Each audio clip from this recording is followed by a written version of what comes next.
Good morning with the news on this Monday, December 23. My name is George Davis. A Burma-born medical doctor who had been residing in Jamaica since 1997 was found dead with his throat slashed at his residence in Savannah Lamar, Westmoreland on Sunday. The 57-year-old general practitioner, Dr. Aung Naing, was reportedly living alone at the time of his death. Police reports say neighbors, concerned after not seeing him for several days, alerted the authorities. Dr. Naing began his medical career as an intern at the Kingston Public Hospital after moving from Burma, now Myanmar. He later worked at the Savannah Lamar Hospital before moving on to the Noel Holmes Hospital in Lucy, Hanover. Police say there was no forced entry at his residence. Members of Parliament across the island have begun using the allocations from the government's REACH program to repair roads in their constituency in this Christmas period. Nationwide News spoke with 3 MPs who provided updates on the roads they've patched so far and the roads that are set to receive attention. Mahira Stewart has that story. Matthew Samuda was sworn in as the Member of Parliament for North East St. Anne on October 8, following his victory in the September 30 by-election. The North East St. Anne MP provided an update on social media, stating that a road in Pimento Walk was patched under the REACH program. Mr. Samuda told Nationwide News that the road had been a bother to constituents for a while.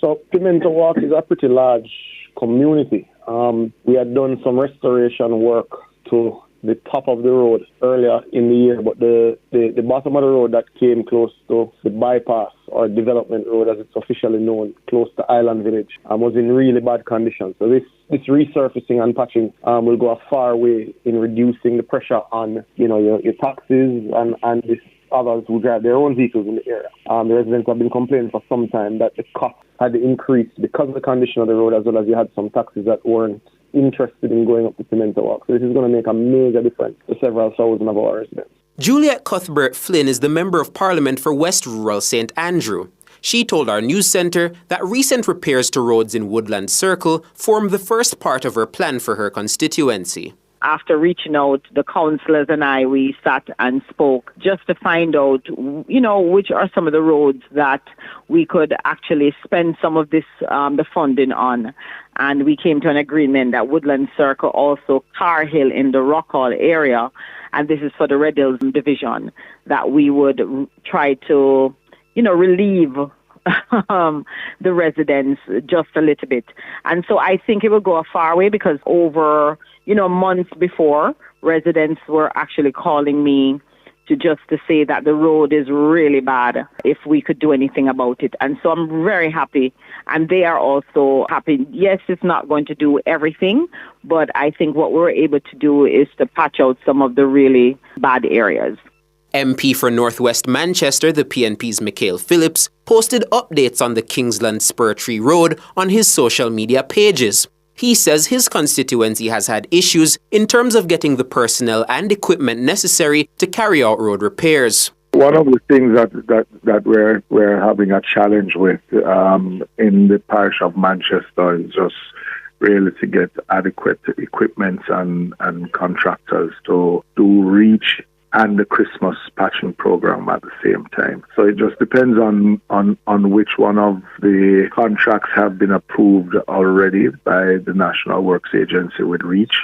But we have done, so far with REACH, we have done Big Ed Street in Top Greenvale in the Hatfield area. That has been completed. Work is supposed to start, if not today, tomorrow, on the Lincoln to Mount Prospect Road. Those are the ones that I know will be completed before the Christmas. Mahiri Stewart for Nationwide News. Meanwhile, Prime Minister Andrew Holness has directed the National Works Agency, the NWA, to continue the REACH emergency road patching through Christmas.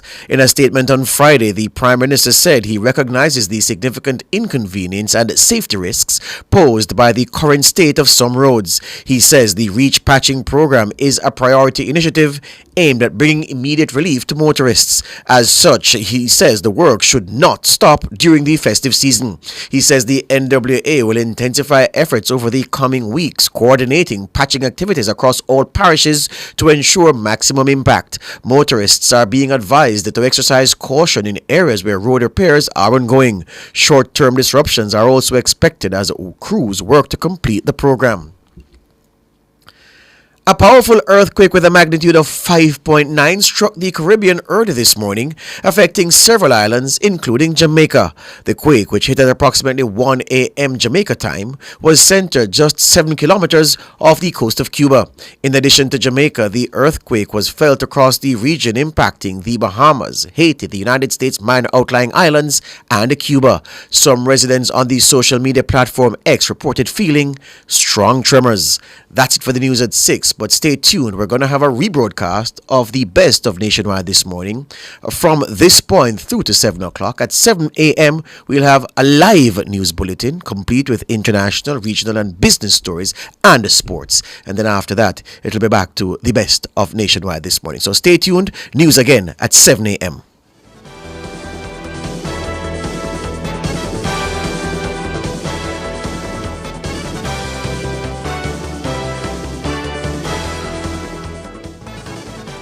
Here's a UNICEF nutrition tip. Breast milk is all your baby needs for the first 6 months. Skip all other foods. The time brought to you by UNICEF is 6:07. Unique Living's new arrivals are here! Revamp your space with sleek, fixed and sliding show panels, shower systems and faucets, stylish vanities, basins and kitchen sinks, closet and storage solutions, hanging aids and more. Available in different finishes and sizes to match your style. Visit them today and transform your space at shop number 630 Dunrobin Avenue, Kingston 10. Call 876-755-3661 or visit their website at uniquelivingja.com to shop.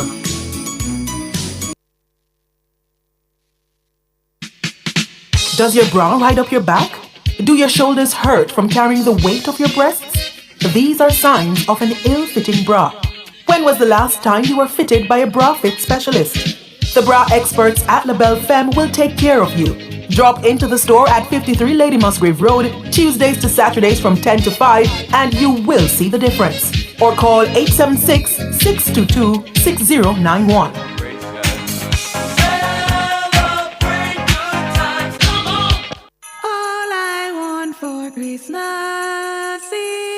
Wait, Chris and Charles has great loans and something extra special this season?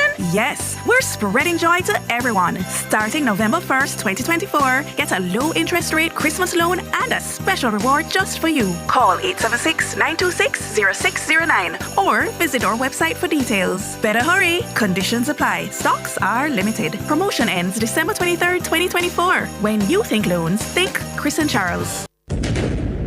Revo.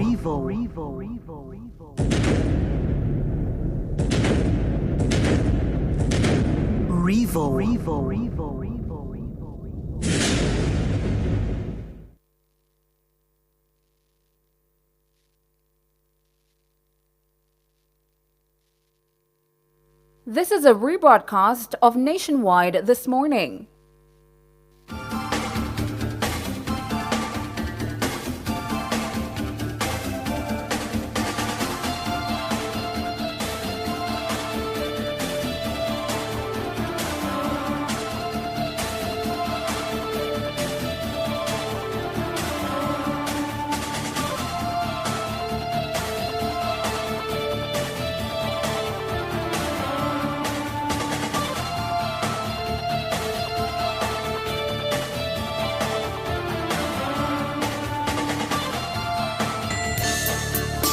Hi!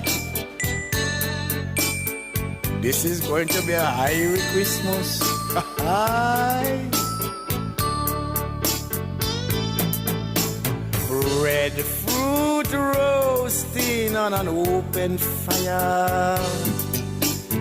Mongrel dogs nipping at your toes. Dance hall songs being sung by a choir, and Some we dress up in name brand clothes, but me no have none. Everybody knows when gungo cook and sorrel flow. You don't know the season bright. Y'all and boy with them starlight aglow, them nah go want to sleep tonight. Them know say joyride they pon the way. I wonder what kind of ride that. With music rocking through the day, and all the chicken they my try to spy. We see is which one of them is going to fry.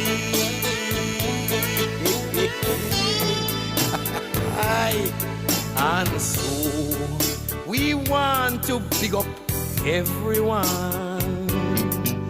all kids from 1 to 92.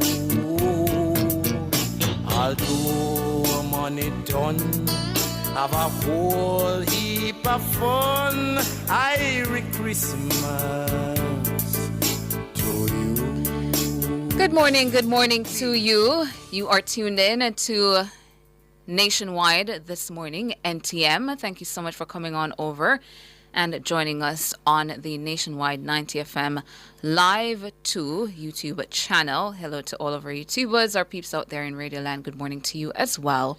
I'm Tawna Thomas. Good morning, Tawna. My name is George. Hey to you, George. How are you? Good. How are you? I'm fine. Wonderful. Good to be in the company of the goat, you know? I like that. I'll take it. Yeah, but now, so the other part, you know, but you're going to take the other part too, you know? You're going to take the other part. You don't deny me this morning. But now, so the other part, you're going to take it. So you take that part too? I'll take it. I'll take it. Here we go. That's the spirit. George. That's the spirit. It is Wednesday, December 11, 2024, winding down nicely. Happy hump day to all of you. Yes, and somebody's asking me in the chat this morning, good morning, folks, if we pranked Cliff. Listen, we're going to play that for you later. Oh, my goodness. Listen, we're going to play it. We'll pull a prank on Cliff yesterday. I don't think he sleep last night. Yeah. We're gonna play it for you later on. But this morning, serious things to deal with. You know, I have a trillion questions, and it is useful to ask some now and ask some later.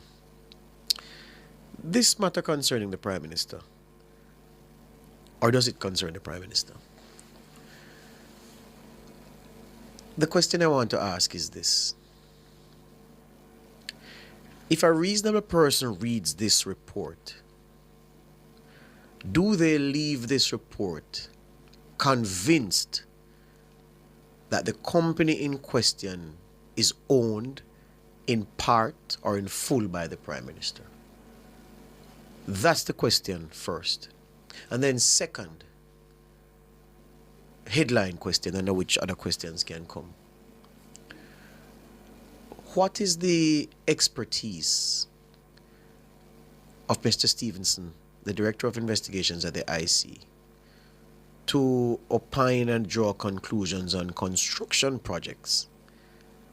And I'm not saying he doesn't have it, but I'd like to know what it is. And if he doesn't have expertise, whose opinion did he lean on to draw the conclusions he did in the report, sufficient for those conclusions to be different from what the experts told him? In other words, Keneda Nesbeth, the owner of the company that is building this complex in Beverly Hills, is a young man. Kenny's not 40 yet. Kenny's 30 odd years old. Yep. He is arguably the leading developer in the corporate area and has been for some time. His reputation in the streets is very strong. He is regarded as a young man of integrity, and of course the quality of his work is of the highest standard. You know, as I saw a mutual friend the other day, and he said, boy, you know, say, Kenny, I run the place. I'm going to say, yeah. So that's Kenny the Nesbeth. So he is, I know, an expert in these matters. He studied at the Caribbean School of Architecture at the University of Technology. And we all know that UTech produces the best people in that field. No argument there, in the Caribbean. He is an expert in those areas. If it was a matter of law, I wouldn't take Kenny Nesbeth's opinion on law over Kevin Stevenson. Kevin Stevenson is an attorney. So in this matter, where Kevin Stevenson went and looked, got an explanation, but says he doesn't believe the explanation, and then came with his own conclusions. I want to know, Mr. Stevenson, what is it that convinced you that what you saw and what you were told are not true? And what informed the opinion that you drew? Is it your own expertise in construction, which you may have, I don't know?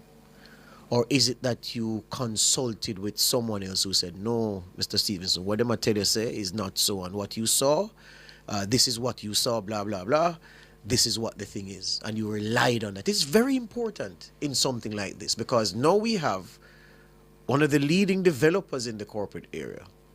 Their explanation about what is being built, you did not accept it. It can't be that you just feel like it wrong. It has to be more substantive than that, which is why I'm asking the question for you to demonstrate the expertise, which led you to your rival conclusion, whether it is that you possess that expertise or you consulted with other experts. You may not want to name them, that's fine, but if you could say, well, yes, I consulted with other people, that would be sufficient to me, because of course in these matters people want to be protected, and they say, well, Mr. Stevenson, I'll consult with you, but I don't want to load up my name because I don't want any backlash to come to me against the industry. But would that even be fair? Because no, there may be a cloud over Mr. Nesbeth's head, because you would have been said to have lied to the Integrity Commission, and a man's reputation is priceless, especially when a man is at the top of his game. So I think that's a question that must be asked. On to the Prime Minister now. Reading this thing last evening. I read it last night, I read it this morning, I'm going to read it a while ago. And I'm saying to myself, has Kevin Stevenson, the Director of Investigations at the Integrity Commission, nailed down the fact that Andrew Michael Holness is the owner in part or in full of Estate Bridge? Mr. Stevenson makes many conclusions in this report. I'm going to make one myself in this space. My conclusion is no. Here's why. In the background section of the report, here's what Mr. Stevenson wrote. He said, on July 11, 2024, by the way, I must applaud the Integrity Commission for the speed with which it did this investigation. It started on July 10, report prepared, tabled in Parliament by early December. It would be good if the Commission could work by this standard for its investigations. I know that there are different investigations take on a different nature, yeah, and some matters are far more difficult than others, but this was done in almost record time. So very, very quickly done. Huh? On July 11, the DI undertook an unannounced visit to KSAMC to inquire about whether Holness had directly or indirectly applied for a building permit for a development in Beverly Hills Cherry Gardens. The DI's inquiries revealed that the only development in this area that Dr. Holness, listen to this key part now, his language and not mine. The DI's inquiries revealed that the only development in this area that Dr. Holness was in some way connected to is a residential development located at 2 Waycliffe Close, Beverly Hills, Kingston 6 St. Andrew, and that this was owned by Estate Bridge. So he found that Holness was in some way connected to the Waycliffe Close property, but that the property was owned by Estate Bridge. Distinct and disparate things. Holness was in some way connected to the land, but the land was being developed by Estate Bridge. That's what Kevin Stevenson wrote. The key question, listeners, viewers, who owns Estate Bridge? Before I get to who owns Estate Bridge, you have to be reminded the premise on which Mr. Stevenson went to the KSAMC unannounced on July 11. The day before, on July 10, Mr. Stevenson says, the following allegation was received, and I'm reading the allegation verbatim, that Mr. Holness is the owner of property on which construction is being carried out, contrary to the terms of the planning approval and building permit granted by the KSAMC. That Mr. Holness, listen to this part, that Mr. Holness often requests the service from his architect to draw a blueprint that will be sent to KSAMC. However, a second blueprint will be drawn that will be used for the actual construction. It is said that this was done at one of his developments in Beverly Hills, Cherry Gardens. As my granny would say, Mr. Holness, the allegation was selling the KSAMC a hollow. So you send one thing, you send the Samsung down there and say, yeah man, may I work with the Samsung? And when they approve the Samsung, you start with the iPhone. That's effectively what they say Andrew Holness did. So the subject of Mr. Stevenson's visit to the KSAMC was to inquire into whether Andrew Holness was building a development contrary to the permit granted by the KSAMC. That's why he went there. When he went there, he found that a property is being developed at 2 Waycliffe Close that was in some way, his language, connected to Holness, whether the property at the said address was owned by Estate Bridge. So now, who owned Estate Bridge based on what Mr. Stevenson found? He says a couple things here. He says, as set out in Chapter 2 on the background, the DI's inquiries of KSAMC revealed that the only development in the Beverly Hills Cherry Gardens area, and I don't know why he put it like that because Beverly Hills and Cherry Gardens are not in the same area. But anyway, the only development in Beverly Hills Cherry Gardens area that Dr. Holness, again he says, was in some way connected with is 2 Waycliffe Close, Beverly Hills, Kingston 6, and that this was owned by Estate Bridge. The DI therefore sought to establish the nature of the connection. So we're getting to it now. He says, initially, the DI sought to ascertain the identities of the directors and the shareholders of Estate Bridge at the material time. The material time would be when? Would be in July 2024, because he started the investigation on July 10 after receiving the complaint. And then he went to the KSAMC by July 11. So the material time can't be 2022, some date in 2021, some date in 2023. The material time must be at the time I went and looked at the development. Who owned the development at the time? At the material time is material to this.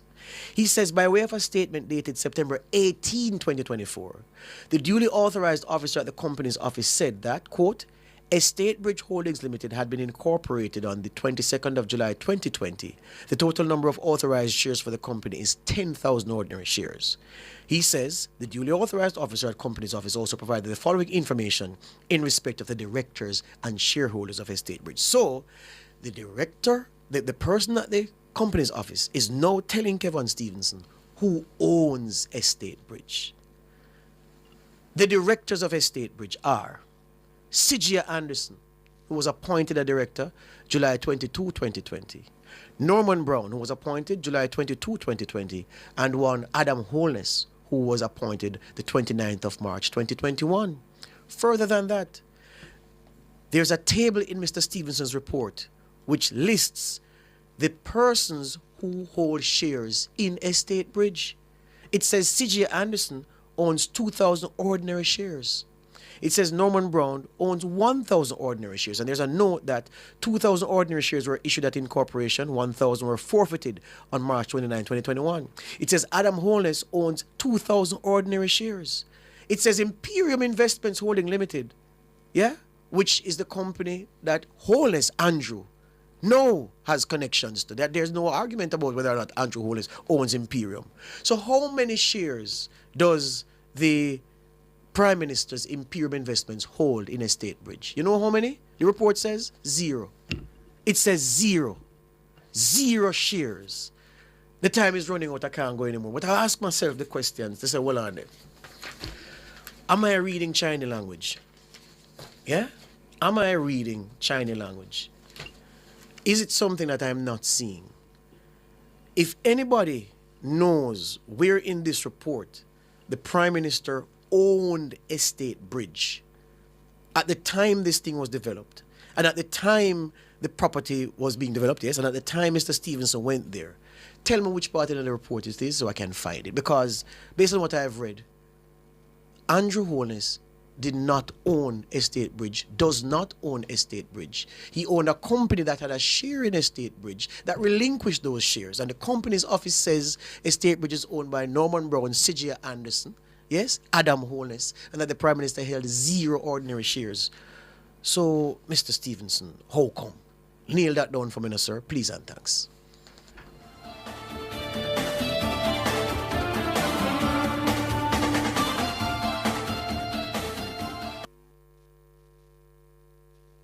Ever dreamed of visiting the City of Gold? Spend with your Sagicor Bank MasterCard credit card from November 28 to December 31, 2024 for your chance to win a luxury princess trip for 2 to Dubai. Yes, you could experience the glistening skyscrapers and postcard perfect attractions of Dubai. The more you spend with your Sagicor Bank MasterCard credit card, the more chances to win. Enjoy the best rewards ever. Conditions apply. Authorized under Section 58.3 of the Betting, Gaming and Lotteries Act. Learn more at sagicor.com. Upgrade your home or business with Cameron Industries and Joinery Limited. Explore a range of termite-resistant plywood, quartz, solid surface, and granite. Experience timeless elegance with our cedar doors, crafted from premium cedar stock, kiln-dried for durability and beauty. For quality and craftsmanship, visit us at the Trade Center Kingston 10 or Hatfield, Mandeville. Call 876-963-0628-30. Cameron Industries and Joinery Limited. Transform your space today. Happy holidays from Team Adam and Eve.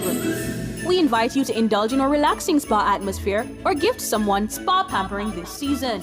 Visit us at www.adamandevedayspaja.com for e-certificates or WhatsApp 876-567-2142. Relax, refresh, and respite with us today. We have Christmas packages starting at $8,500. Book a massage, facial, mani-pedi, or hair service at Adam and Eve Day Spa.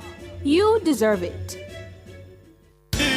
Outperform, outlast, with top performance, Jackama, reliable, full stop, not comma. We have the expertise for drilling and demolition. We have the power tools for plumbers and electrician. Fancy select tools, 3 parts and 3 repairs. 3 parts, 3 repairs. 2 to 3 years. Hilton, available at Delta Supply, 106 Hagley Park Road. Call us at 876-302-6111-4. Delta Supply, we service what we sell.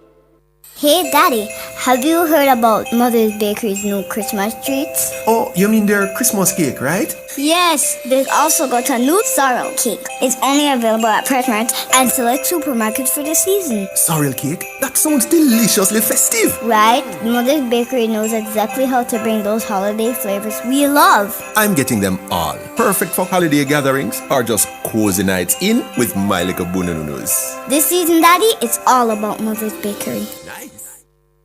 Is your money idling when it could be thriving? With CIBC Caribbean's fixed deposit offering, you can take charge of your cash. With 50,000 Jamaican to start, choose terms from 30 days to 2 years. Lock in your funds and enjoy premium rates guaranteed to grow your wealth. Whether you're eyeing short or long-term gains, our fixed deposit account puts you firmly in control of your money. Now is the time to open a CIBC fixed deposit account and start earning more today. CIBC, ambitions made real. Dear Keisha, look how much time me carry go Krispy Kreme this year. And at this you really give me for Christmas? Sax can yam. It's better you did get me some Krispy Kreme holiday treats. Delicious Christmas donuts like Santa Bailey, holiday tree, glazed sorrel field and gift wrap with a refreshing sorrel chiller if you wash it down. Now that is festive. Shame on you, Keisha. Me I watch you, Byron. Visit any location to get the perfect holiday treat and enjoy the holidays with Krispy Kreme. Clear your barrels and personal shipments with ease and convenience. Request a customs contactless clearance today through CCP at jca.gov.jm. The time by the Jamaica Customs Agency is 6:30 on this December 23, 2024.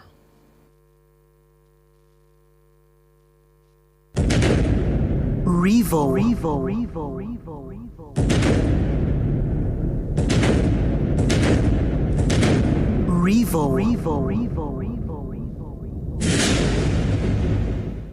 You're listening to a rebroadcast of Nationwide This Morning.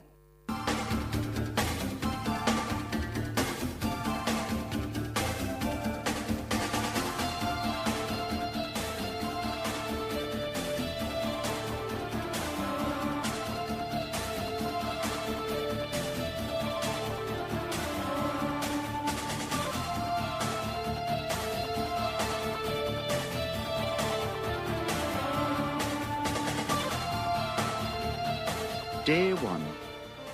Dear Nola, thank you very much for your lovely present of a partridge in a pair 3. We're getting the hang of feeding the partridge now, although it was difficult at first to win its confidence. It bit the mother rather badly in the hand, but they're good friends now, and we're keeping the pair 3 indoors in a bucket. Thank you again. Yours affectionately, Gobnet O'Lunacy. Day 2. Dear Nola, I cannot tell you how surprised we were to hear from you so soon again, and to receive your lovely present of 2 turtle doves. You really are too kind. At first, the partridge was very jealous and suspicious of the doves, and they had a terrible row on the night the doves arrived. We had to send for the vet. But the birds are okay again, and the stitches is due to come out in a week or 2. The vet's bill was £8, but the mother is over her annoyance now, and the doves and the partridge are watching the telly from the pair 3 as I write. Yours ever, Gobnet. Day 3. Dear Nola, we must be foremost in your thoughts. I had only posted my letter when the 3 French hens arrived. There was another sort out between the hens and the doves, who sided with the partridge, and the vet had to be sent for again. The mother was raging because the bill was £16 this time, but she has almost cooled down. However, the fact that the bird's droppings keep falling down on her hair while she's watching the telly doesn't help matters. Thanking you for your kindness, I remain your Gobnet. Day 4. Dear Nola, you mustn't have received my last letter when you were sending us the 4 calling birds. There was pandemonium in the pair 3 again last night, and the vet's bill was £32. The mother is on sedation as I write. I know you meant no harm, and remain your close friend, Gobnet. Day 5.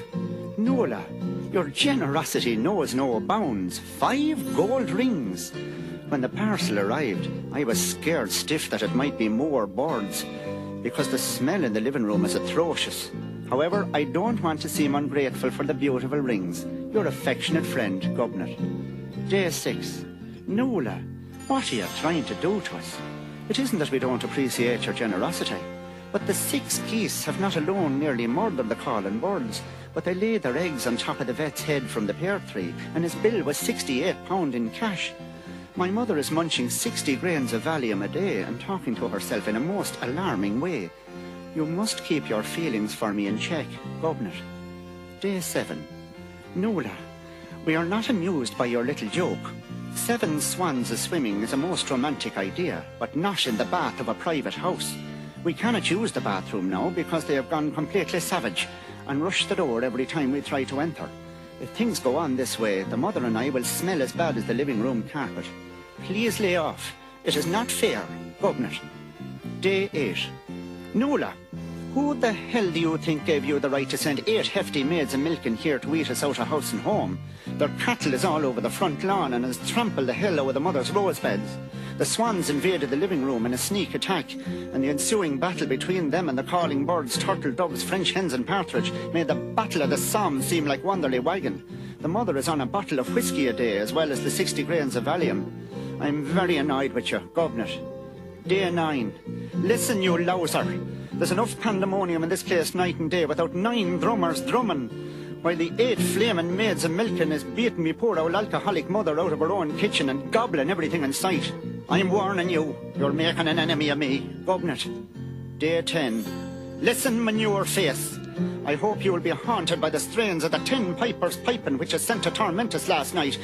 They were aided in their evil work by those maniac drummers, and it wasn't a pleasant sight to look out the window and see 8 hefty maids of milking, going round with the ensuing punk rock uproar. My mother has just finished her 3rd bottle of whiskey on top of 124 grains of Valium. you'll get yours. Governor O'Lunacy. Day 11. You have scandalised my mother, you dirty Jezebel. It was bad enough to have 8 maids of milk and dancing to punk music on the front lawn. But they've now been joined by your friends, the 11 Lords of Leaping. And the antics of the whole lot of them would leave the most decadent days of the Roman Empire looking like Outlook. I'll get you yet, you owl bag. Day 12. Listen, slurry head, you have ruined our lives. The 12 maidens dancing turned up last night and beat the living daylights out of the 8 maids of milking because they found them carrying on with the 11 lords of leaping. Meanwhile, the swans got out of the living room where they'd been hiding since the big battle and savaged hell out of the lords and all the maids. There were 8 ambulances here last night and the local civil defence as well. The mother is in a home for the bewildered and I'm sitting here up to me neck in birds' droppings, empty whiskey and Valium bottles, birds' blood and feathers, while the flaming cows eats the leaves off the pear tree. I'm a broken man. Governor O'Lunacy.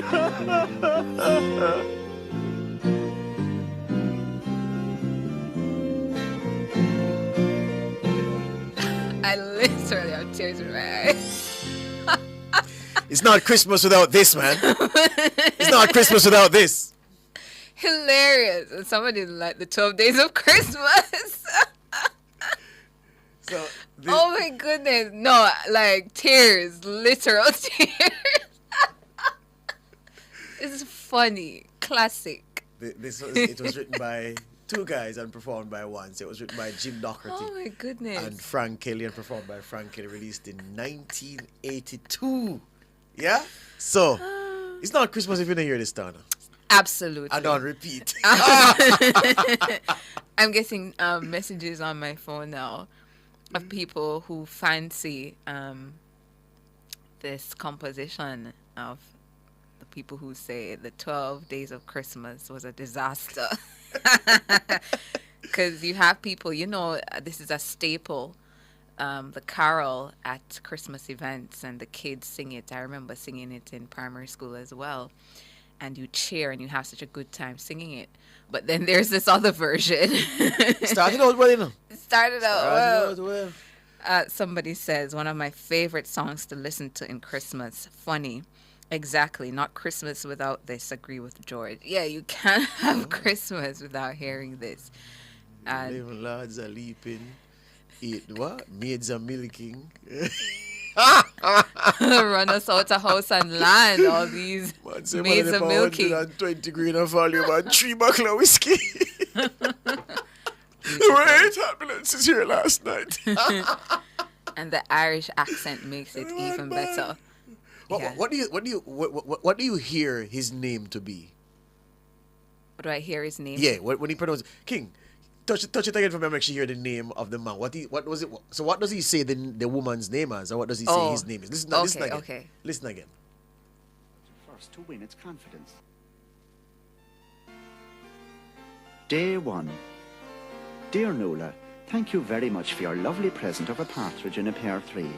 We're getting the hang of feeding the partridge now, although it was difficult at first to win its confidence. It bit the mother rather badly in the hand, but they're good friends now. And we're keeping the pear tree indoors in a bucket. Thank you again. Yours affectionately, Governor O'Lunacy. Right. Day 2. Does he say governance? Yeah. So I don't get the last name. You don't get the last name? Yeah. All right. So he says government. Punch it again, Mr. King. A lunacy? What Listen again, man. Listen again. Yours affectionately, Governor O'Lunacy. Day 2. Governance or lunacy? That's what he said. So that's part of the fun. Yes, I get it. So the lady's name, most people said Nola. Yes. And that's how it's pronounced. But Irish. So it's actually Nola. Nuala. Ah. Nola. Is it? Yes, Nola. yes, Is yes, it? yes, Nola. yes. And his name is Gobnat O'Lunacy. Gobnat, Gobnait O'Lunasa. What do you pronounce it? Yeah. Like I said, Gobnat O'Lunacy. Yes, Lunatic. yes. Lunatic. That's what I got at first. But okay. Lunacy, yeah? Yeah. Dear Nola, yeah? Yeah. Bad. But wasn't he calling Nola dirty woman closer to the end? Yes, because the man frustrated. I was you dirty Jezebel. Yeah. Man, your face, slurry head. Please stop sending these things to my ruined yard. our lives. First of all, the bird bite the mother on the first day. It was a bad sign. You know? That was a bad sign. Yeah. From the first day of Christmas, you know things weren't going to go well. It is the spirit is kindled by songs like these. Yeah, indeed. I just say that there are many things I miss from Christmas growing up. And I know that we'll have time to talk about more of that this morning, Tana, But tell me, George, what do you miss? One of the things I miss was rubbing the cake. So my granny had these huge, I think she had two of them, clay pots. But they're big for me because I'm a little youth, of course. Yeah. So you sat. And at first, when she put me to task to rub the cake, I said, Jesus Christ, I have to rub the cake. But I got to love it over time and I looked forward to it. So there's this big, this wooden spoon that my cousin Keith, we call him Fuzzy, he made it. Chop it out of wood and shave it down and things. So we use that spoon. You call it properly almost like a ladle-like, it's a long handle. So the big clay pot now, so you should put all of the ingredients in there now and say, all right, sit down and you rub this. So you have to be there. Oh, yes. Churning and churning. But as you churn, and it as country people say, it come to come. You could just, when you now look. You said. I think, George, people who their grandparents or moms and dads put them to task would tell you of a similar story. Yeah. You have to do what you now do. Of course. You'd be in a whole lot of trouble if you found out. Especially when the butter go in, yes. butter and bulk butter, you know, so the butter scoop and chew and you taste it now. And it'll make you build muscle too. Yeah. She said, don't do it two ways. Because I don't know what that did, but she said just do it one way. So not clockwise and anti-clockwise. You have to go clockwise. So yeah. And then you churn and churn it right up on the side. You know, hey, so mama, look over there. So, it is. Yeah. Yeah, I really looked forward to cake rubbing time. Mm-hmm. And I missed that. Yeah. And that's one of it. Over the years, you know, she passed in 2010. But, you know, when Christmas comes, I always remember the cake and rubbing the cake. Mm-hmm. Wake up eager, say, yes, at what time she'll give me the cake for rubbing, you know what I mean? Yeah. I never had that experience, but I find that when I was growing up in country, like every house used to be on their pepper lights. Pepper lights all over. People used to put the pepper lights on their flowering outside and all of that.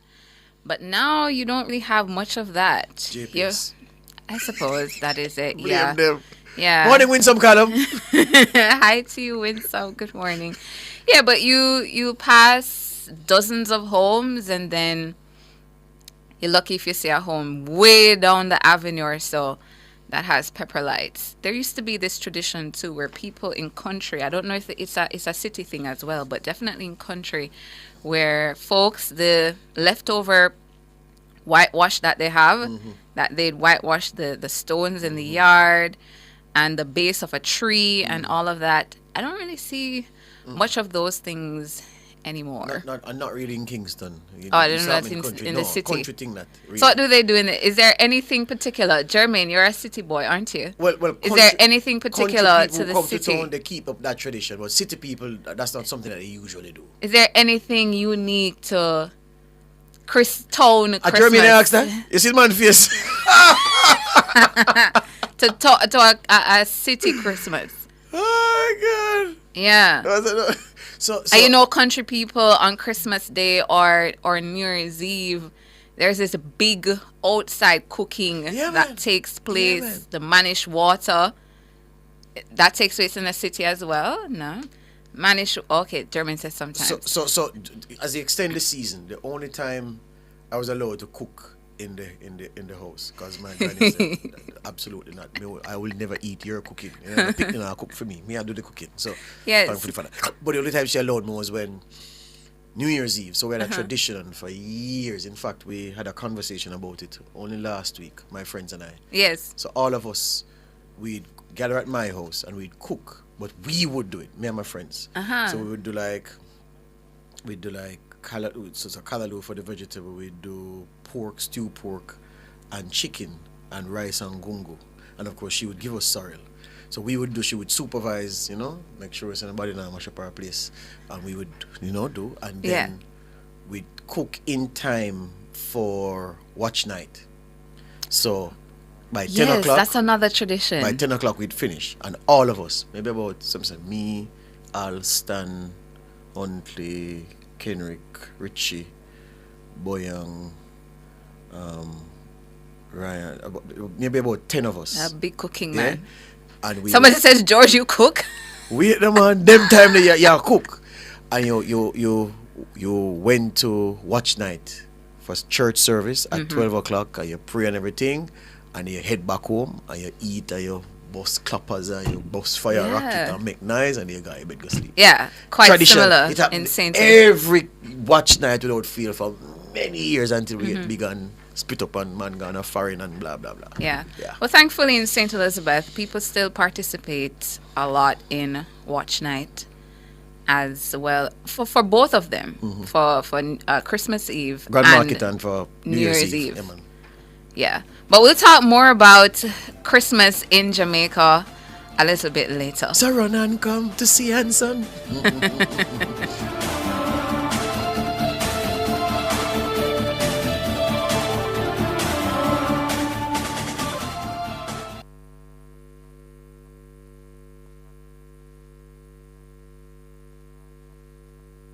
Youth in conflict with the law can get a second chance through child diversion. For more information, visit moj.gov.jm.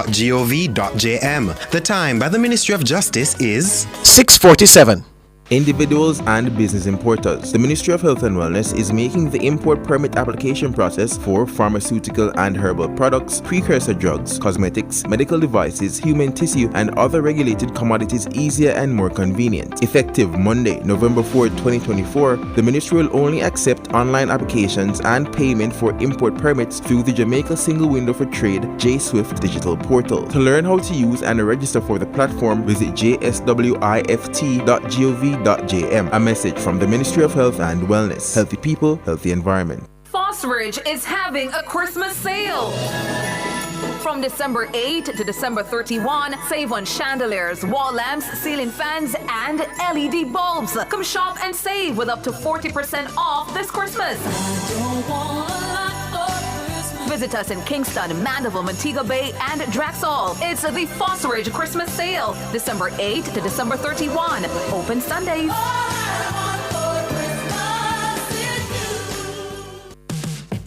Enjoy the festive season, all hope and good cheer.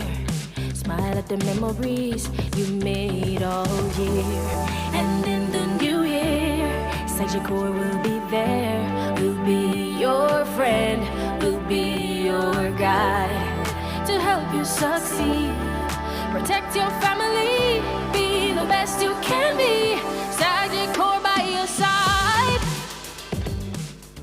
Come to Frame Art Jamaica Limited for your one-stop framing, graphic design, and printing needs. We frame photos, certificates, paintings, t-shirts, and so much more. We print banners and print on canvas. You can also get high-quality prints and framing done in a quick turnaround time to fit your budget. Visit Frame Arts Jamaica at 22C Old Hope Road, Kingston 5, Monday through Saturday, 8:30 a.m. to 6 p.m. Call us at 876-929-3058 or visit us at info@frameartjamaica.com. Serving you for more than 30 years.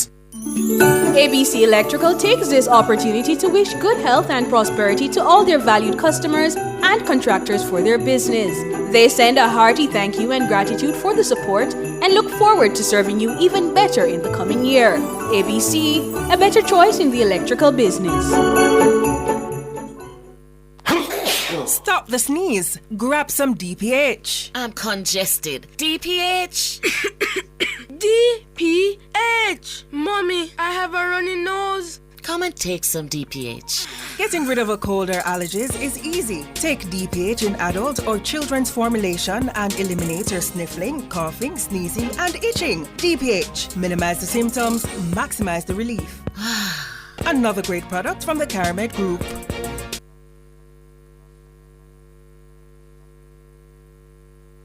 You're listening to a rebroadcast of Nationwide This Morning.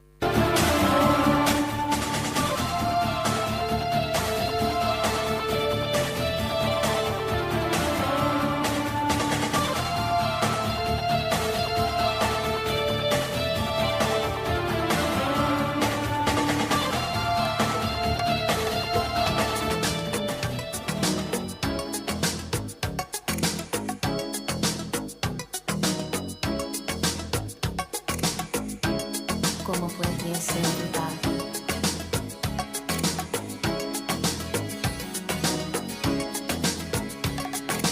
Last night I dreamt of San Pedro. Just like I never gone, I knew the song. Young girl with eyes like the desert. It all seems like yesterday, not far away. Tropical, the island breeze, all of nature wild and free. This is where I long to be, La Isla Bonita. And when the summer played, the sun would set so high, ring through my ears and sting my eyes, your Spanish lullaby.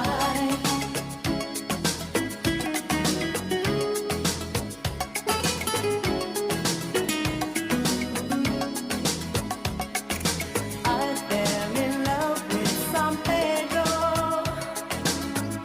Warm wind carried on the sea. He called to me. Te dijo te amo. I prayed that the days would last. They went so fast. Tropical, the island breeze, all of nature wild and free. This is where I long to be, La Isla Bonita. And when the summer played, the sun would set so high, ring through my ears and sting my eyes, your Spanish lullaby. Good morning to you. Thank you so much for joining us here on Nationwide this morning. Is it still the big show? Good morning, listeners. We are here with you. We're live and direct, and it's Nationwide this morning. The big show, the best show. It still is. And we are here. It's Sandra Road, and you're hearing my voice. And of course, I have an unusual suspect in the studio. Suspect. This used to be my stomping ground, I'll have you know, sir. My name is Ricardo Brooks. Good morning, listeners. Thank you so much for joining us. Good morning, Mr. King. You know, it used to be my stomping used ground. to be, but you migrated to another place. Listeners, I will be with you for the next week alongside Sandre. George will be back with you next week. I'll be here filling in for George. Anyhow, Sandre, what's on your mind? Wow, this morning is a morning I really had to think about something, Ricardo. Yesterday we had an interview with some craft vendors. You know, the Prime Minister announced his, special list of goodies. Yes, and the craft vendors were covered as it relates to their rent and that they would have owed for. And we found out yesterday that some numbers went as high as $200,000. For one particular place, there were numbers way above that. And on average, well, in total, based on the numbers we were given yesterday when we had those interviews with president of the associations in both Montego Bay and Ocho Rios, we found out that there are about 1,700 roughly craft vendors. So the benefit would spread a nice net of individuals. Further to that, we understood that the benefit would not only aid in some of the individuals who have great amounts of rent, but it's broad, so everybody will benefit. And then we heard that this was based on advocacy. So based on that advocacy, individuals saw this relief. They would have met with members of parliament, ministers, etc., and they would have been saying that this was an issue for them, the rent in particular. Noting that there are other issues, of course, because there are always other issues, this was one issue that was outlined in a letter. Now, the Prime Minister announced it. We had reactions, positive reactions, and yesterday we had even more suggestions coming on, to the point where when we left studio, individuals from the tourism ministry and the tourism infrastructure asked for the numbers of the persons who were on the program yesterday, Ricardo. Good stuff. And I hope it yield results. But then when I went home, I was there scrolling and I saw a news report where a lady was, lamenting about the fact that that's not what she needs right now. They need infrastructure upgrade, etc., etc., and that's not enough. And then it allowed me to pause and think, Ricardo, in the grand scheme of things, where does gratefulness come in? Yeah, there's a dichotomy we see where, you just never can please everybody. And that's just reality. You just can't please everybody. But then I think to myself and I say, at some point, gratefulness must come in. Whether or not there are other challenges, one challenge, there was a relief in one challenge, and that means there is no space to take step to another challenge to conquer that next challenge. Now, if you were in debt, you are no longer in debt. Wouldn't you be grateful, Ricardo, if you knew you owed the bank $100,000 or even more than that? And then you're saying, honestly, you want rich, you really want rich, so you want to be a millionaire. But somewhere, somehow, one special program come out and the banker look upon this thing and say, boy, the profit nice this year. We're going to take care of a couple of customers and we're going to write off the debt them. And you get your $100,000 write off. And what you got to know is that, no, the bank just write off my debt. So why the bank never just give me $100,000 on top of that? And I think that's something in our society. Probably it's human nature, really, but something in our society where I see that a lot of the times things happen and the first thing I can see are stories about, oh, but it's not enough. So what is enough? I have that question for the listeners. What is enough? What is enough? We live in an imperfect world. We have to take things one step at a time. Now, if I had that $100,000 debt write-off, Ricardo, mega happy. The first thing I'm going to be is grateful for the fact that I got that relief. And then after that, I can go on whatever broadside, I can figure out whatever is next. But I think we need to reprogram our minds to that sense of gratefulness.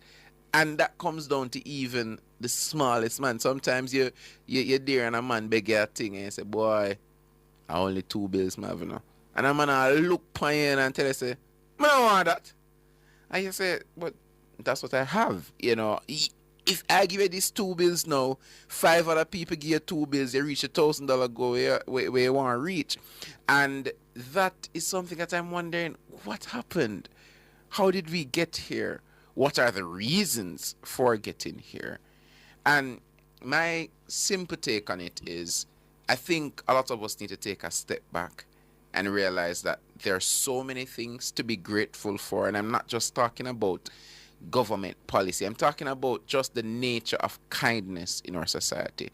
A lot of people have chosen to be kind, and other people have chosen not to be kind anymore because they have experienced where people who they've been kind to haven't stopped to say, I'm grateful for this first step in kindness. Even if you know that there is more to be done, you can at the very least, be grateful.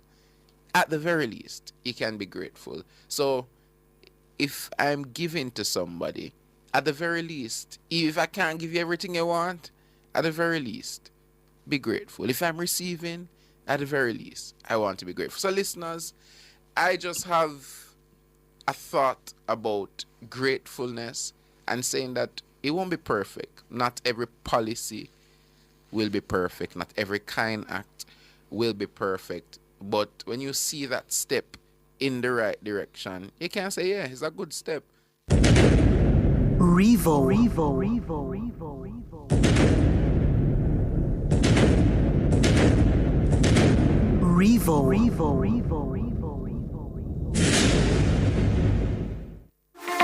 Jamaica, let's make road safety a priority. Slow down, stay focused. Remember, every life matters. The time brought to you by the JIS is... News time, 7 o'clock. If you need to build it, plumb it, weld it, pave it, or power it, National Supply has it. Get the best brands for the job at Jamaica's Industrial Hardware Superstore, Kingston Normal Bay. The temperature by National Supply is 26 degrees Celsius in Kingston, 26 degrees Celsius in Montego Bay, 21 degrees Celsius in Mandeville. The most credible news in the morning. The news at 7 on Nationwide 90 FM. Coming up in the news at 7 this morning, Monday, December 23, 2024, police are probing the death of a Burmese medical doctor in Savannah Lamar. Several MPs have already started work to fix bad roads under the government's REACH program. A magnitude 5.9 earthquake rocked parts of the Caribbean earlier this morning. In regional news, one man is missing and another injured following the partial collapse of an oil rig in T&T. In international news, Joe Biden commutes the sentences of almost 40 death row inmates. In sports, defending champions Cavalier rebound in the Ray and Nephew Jamaica Premier League. And in business, Wendy's opens its newest restaurant in Whitter Village, Montego Bay.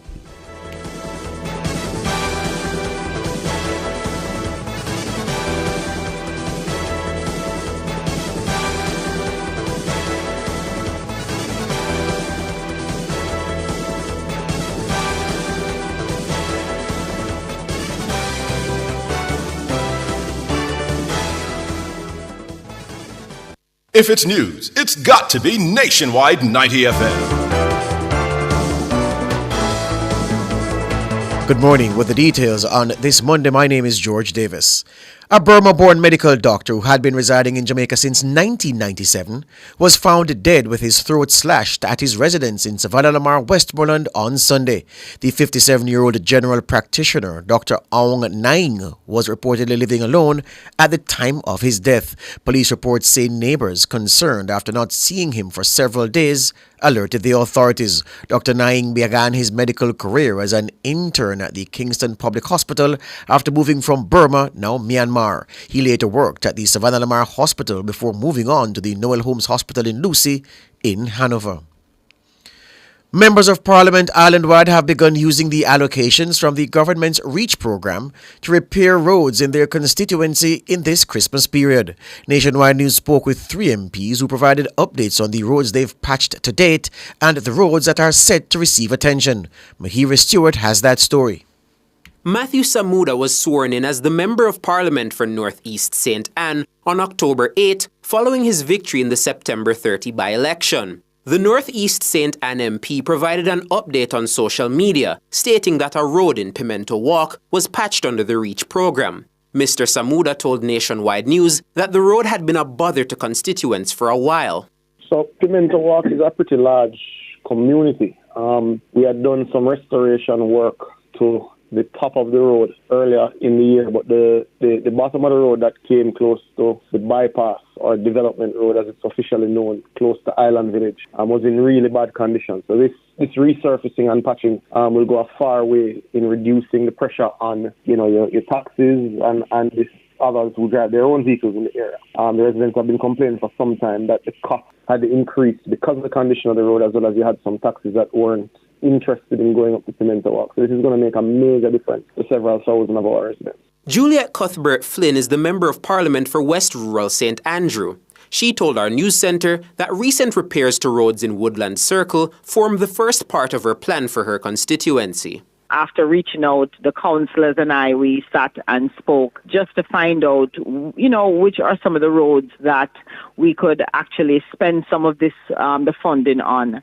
And we came to an agreement that Woodland Circle, also Car Hill in the Rockall area, and this is for the Red Hills Division, that we would try to, relieve the residents just a little bit.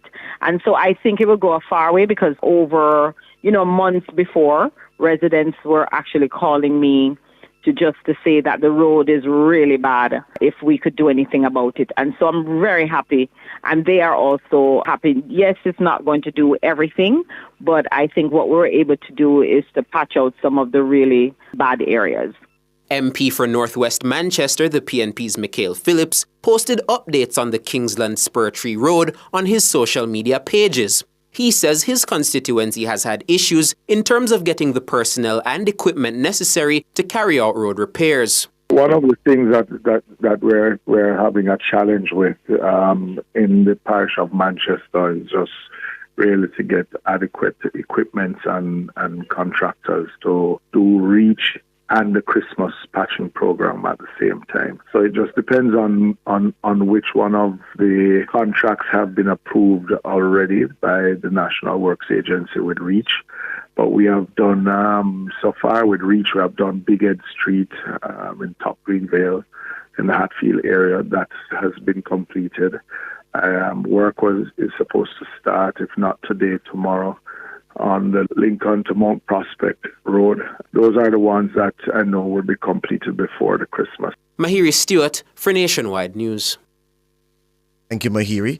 Meanwhile, the Prime Minister Andrew Holness has directed the National Works Agency, NWA, to continue the REACH emergency road patching through Christmas. In a statement last Friday, the Prime Minister said he recognizes the significant inconvenience and the safety risks posed by the current state of some roads. He said the REACH patching program is a priority initiative aimed at bringing immediate relief to motorists. As such, he noted that the work must not stop during this festive season. He said the NWA will intensify efforts over the coming weeks, coordinating patching activities across all parishes to ensure maximum impact. Motorists are advised to exercise caution in areas where road repairs are ongoing. Short-term disruptions are also expected as crews work to complete the program. A powerful earthquake with a magnitude of 5.9 struck the Caribbean earlier on this Monday, affecting several islands, including Jamaica. The quake, which hit at approximately 1 a.m. Jamaica time, was centered about 7 kilometers off the coast of Cuba. In addition to Jamaica, the earthquake was felt in the Bahamas, Haiti, the United States minor outlying islands, and Cuba. Some residents on the social media platform X reported feeling strong tremors. The $10.8 million Orange Field Water Improvement Project has given over 1,000 residents in Northwest St. Catherine access to reliable potable water. In the last few years, over 200 residents in the area received little to no water on a daily basis. Water Minister Matthew Samuda says the National Water Commission, NWC, has made the investment to improve the lives of residents. He encouraged them to faithfully honor their bills. Speaking at the commissioning ceremony for the water project last week, Minister Samuda also noted that 42 water projects across the island are at varying stages of completion. He highlighted that the NWC's 3-month amnesty for customers is set to start on January 2. He urged the residents to make use of the initiative. The amnesty is for customers who've been disconnected from the NWC's system for 2 years or more. It's also geared towards pensioners or those who are assessed as being in need based on criteria set down by the Program of Advancement through Health and Education, PATH. One man is missing and another injured as we go to regional news now. One man is missing and another injured following the partial collapse of an oil rig on Sunday in Trinidad and Tobago. The rig is owned and operated by private company Well Services Petroleum Limited. The incident occurred at approximately 3 a.m. on Rig 110 in the Heritage Offshore East Field. In an official statement from the company, 75 workers were reportedly on the rig at the time of the incident. The company says the injured person is in stable condition and receiving medical care. They also noted that the other workers were safely evacuated from the rig. Trinidad and Tobago's Energy Minister Stuart Young says the ministry is assisting via Heritage Petroleum and will render whatever assistance is needed. Overseas news now. U.S. President Joe Biden has commuted the sentences for 37 out of 40 federal inmates on death row, converting them to life in prison without parole. The move comes just before he hands over power to President-elect Donald Trump on January 20, 2025. Biden's move will frustrate Trump's plan to resume a rapid pace of executions. Unlike executive orders, clemency decisions cannot be reversed by a president's successor. Trump restarted federal executions after a nearly 20-year pause during his first term in office from 2017 to 2021. Biden, who ran for president opposing the death penalty, put federal executions on hold when he took office in January 2021. Some sporting news now. Defending champions Cavalier defeated Humberland 3-1 on Sunday in the Rain Nephew Jamaica Premier League at the Stadium East Field. In other games, Arnott Gardens snuck past Dunbeholden 1-0. Tivoli Gardens got 2 first-half goals to beat Malines United 2-0, while Chapelton Maroons secured a 1-0 win over Harbourview. League leaders Mount Pleasant were also among the winners, beating Portmore United 1-0. Racing United and Waterhouse drew 1-1 in the Monday evening clash set to kick off at 7:45 p.m. Montego Bay United host Vere.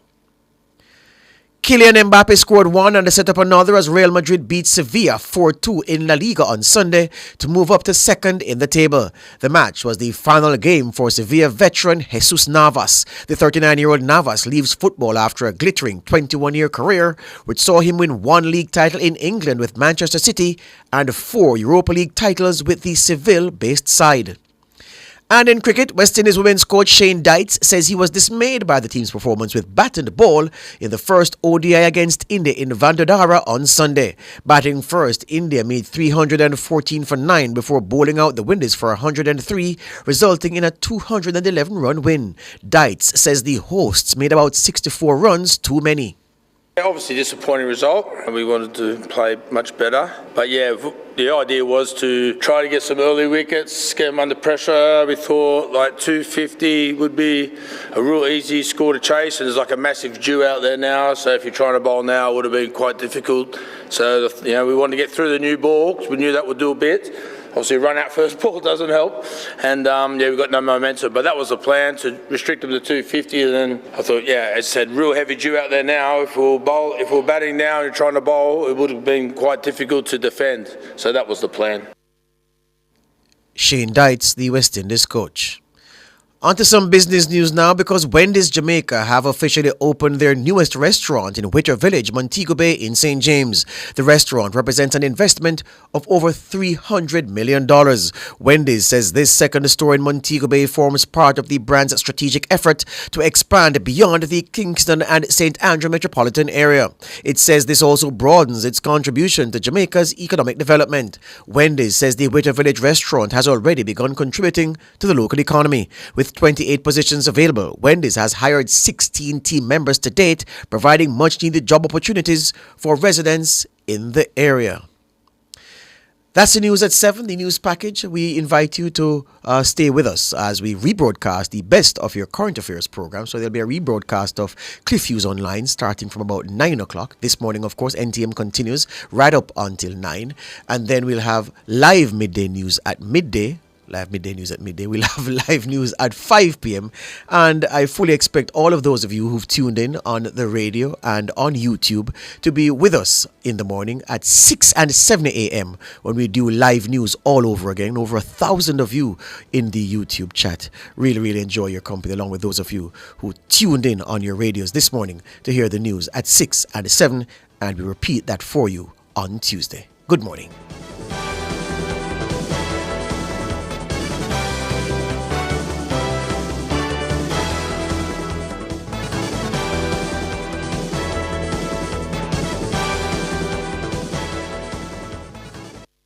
Sign up for the JN Money Card. It's safe, convenient, and free.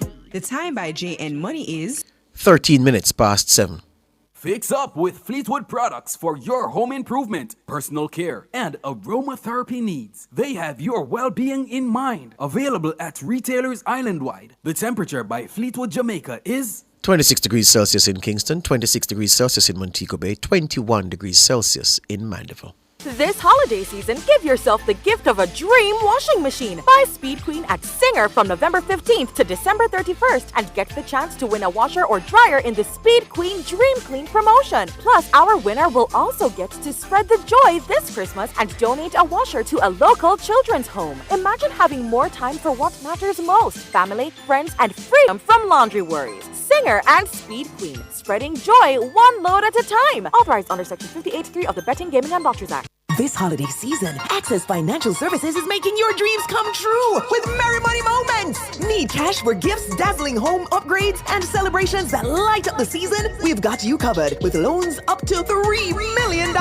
Enjoy low interest rates, fast approvals, cash in your hand in no time, and best of all, no guarantor needed. This Christmas, leave the stress behind and focus on the joy with Merry Money Moments. Apply today at accessfinanceonline.com. Access Financial Services, turning your holiday wishes into reality. Conditions apply.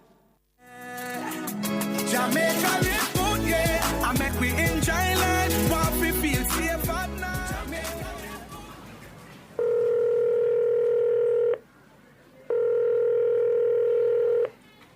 Yeah, girl. Yo, Martina. Beg your money, no?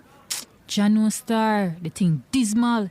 It's sticky out in the streets, you know. Hey, money. But I take that from you right now.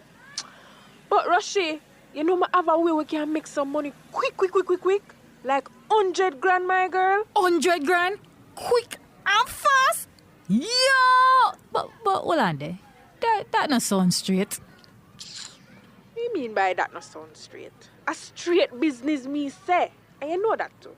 And I work from home, my girl. All you need is a phone. I'ma send you the lead them. You just have to call me. Easy 1 2 that.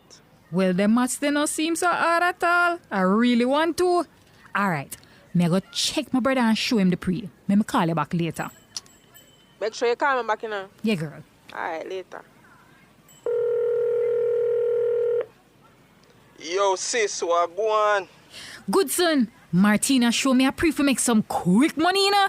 All we have to do, I just dial. She will send the leads. Dial? Sis, you know no sense. Martina Chopper, I sink she go sink you. We not do the right thing. You should report her. No have no conversation with no chopper. Just do the right thing. She my friend. Oh, you have to say that. Oh, me for do her that. She check for me. So why if she your friend? A prison what that, you know? And you can end up dead and get mixed up with the wrong people them. You need to take care of yourself and do the right thing. Real talk. Me never did a meds it so, you know. All me I think about is how to make some quick money. Thanks for the guidance. May I do the right thing and load that out. I bet you look a real work and do the right thing. A true man. Me could do the right thing and live good. Jamaica live good, yeah. I make we enjoy life while we feel safe at night. Jamaica live good. I bet you and A message from the Ministry of National Security. KFC festive feast for the holidays. Full of power with my friends and my family. KFC bucket of the flavor. Something for everybody, time for we celebrate. 12 piece of chicken so delicious. Fries, biscuits, coleslaw, mashed potatoes. And the Pepsi. Crunch the holiday with KFC. It's the festive feast for you and Crunch the holidays with the KFC Festive Feast. 12 pieces of delicious chicken, sides, and a 2-liter Pepsi. Try our new KFC dessert biscuits. KFC, it's finger licking good.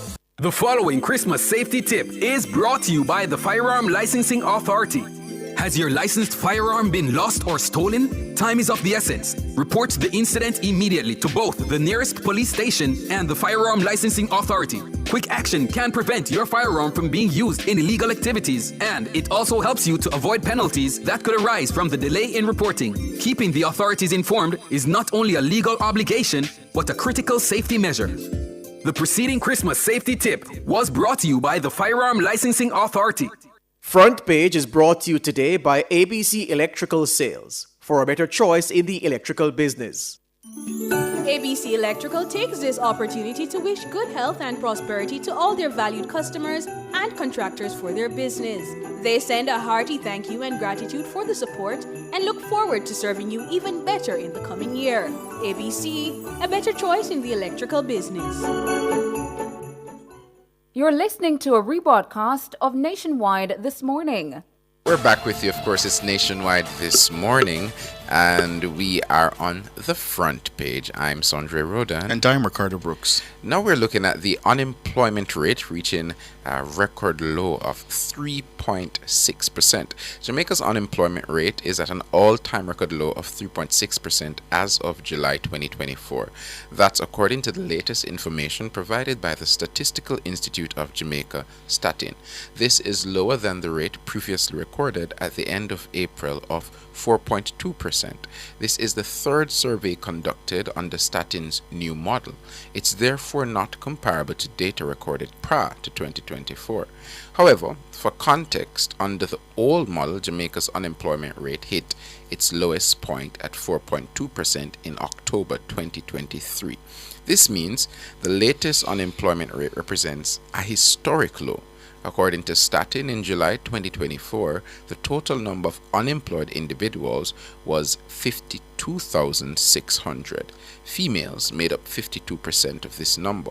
Of total unemployed persons, 19,500 were youth aged 15 to 24 years. We're now joined by economist Keenan Faulkner and economist Jeremy Stephen. Good morning, gentlemen.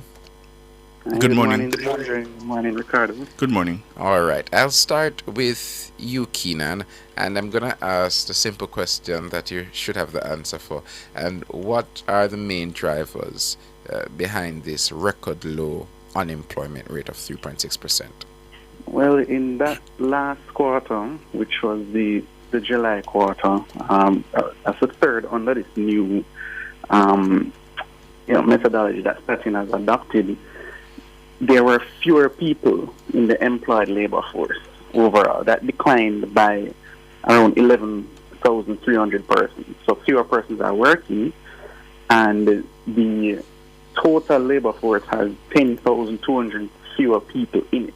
So for whatever reason, 10,200 persons fewer than the quarter before in April were actually looking for jobs. So it could be that they didn't get a job, or they decided to exit the labor force for whatever reason. So because of that, the entire unemployment rate would have been pulled down, because the denominator of persons in the labor force would have gone down, which means the persons who are remaining are relatively more abundant. So that pushes up the employment rate and pushes down the unemployment rate. And that is reflective of the extremely tight labor market that we currently have. So tight in the sense that everybody who is looking for a job and has the skills demanded by the market is basically employed. There are only around 50-something thousand persons who are in the market looking but are not working. And that is, in the grander scheme of things, not a lot of persons, because those people are what you would call frictionally unemployed. They are merely unemployed because they're between jobs. So that is a situation that is, well, for want of a better word, it is good and bad. I mean, you have so many persons who are employed that, everybody else who's looking simply can't find a job because it is not there. I understand just that.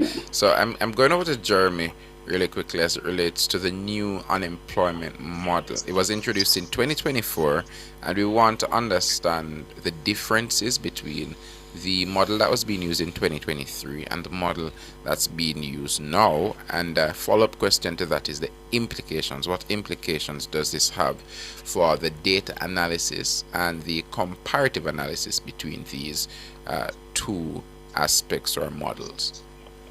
Well, I'll be 100% honest and tell you my understanding of the Jamaican farmer model is a bit short. But what I can tell you is the implications of this new model that is being used. It's actually quite similar to the one we use in Barbados, one that I've had a terrible amount of time trying to explain why it shouldn't be used. And a lot of it has to do with what Keenan said earlier.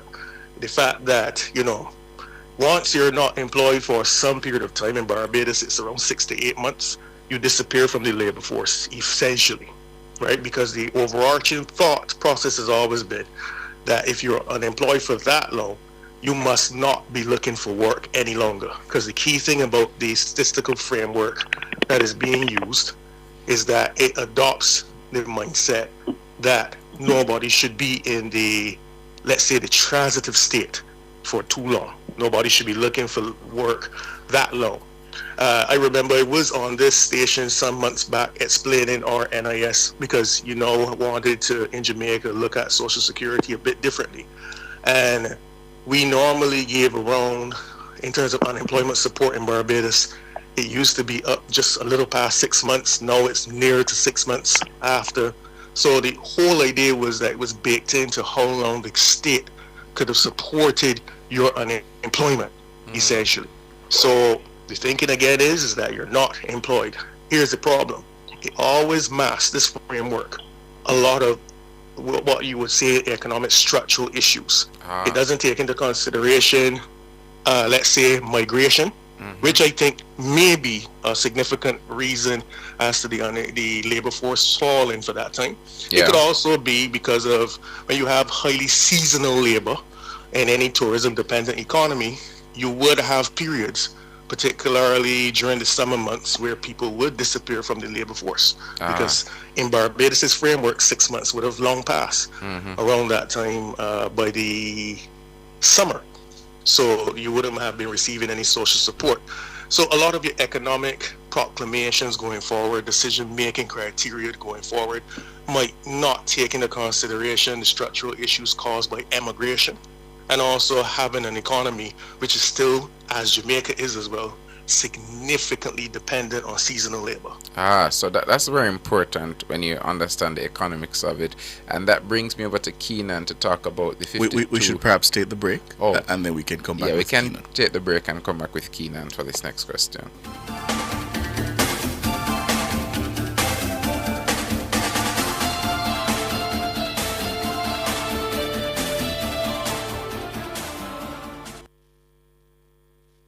Dear Keisha, look how much time me carry go Krispy Kreme this year. And at this you really give me for Christmas?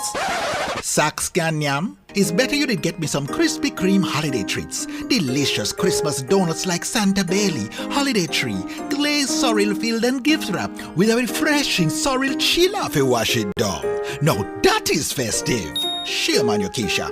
Me I watch you, Byron. Visit any location to get the perfect holiday treat and enjoy the holidays with Krispy Kreme.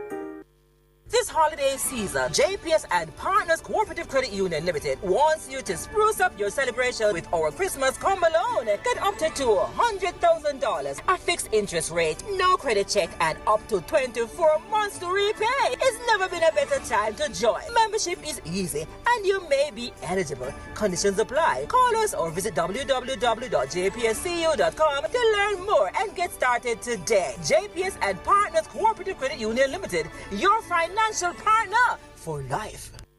ABC Electrical takes this opportunity to wish good health and prosperity to all their valued customers and contractors for their business. They send a hearty thank you and gratitude for the support and look forward to serving you even better in the coming year. ABC, a better choice in the electrical business.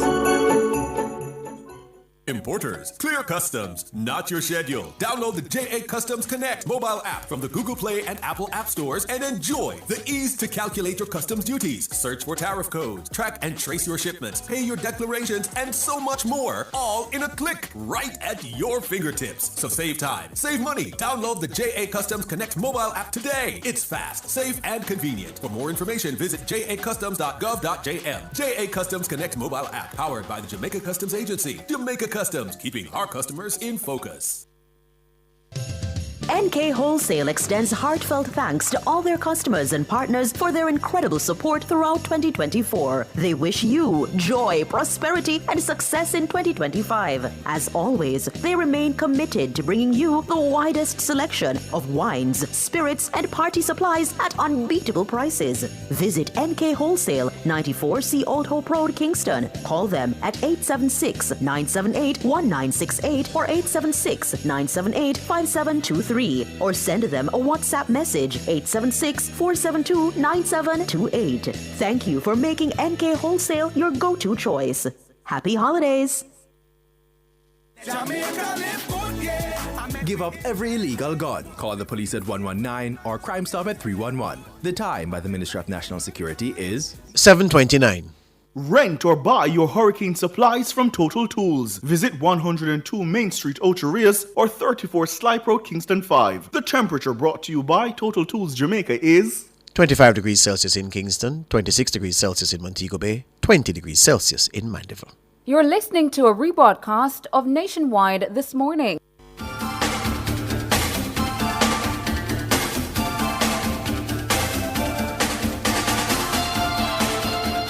All right, we're back with you, and we are still on the front page, and we're speaking about the recently released numbers from the Statistical Institute of Jamaica, saying that our unemployment rate in Jamaica is at a record low of 3.6%. And I was going back to Keenan Faulkner, who is with us, economist, and economist Jeremy Stephen from out in Barbados. They're both here with us, and I was saying to Keenan, with us looking at the numbers and the factors that Jeremy would have spoken about, immigration and possibly persons being a part of a seasonal labor force.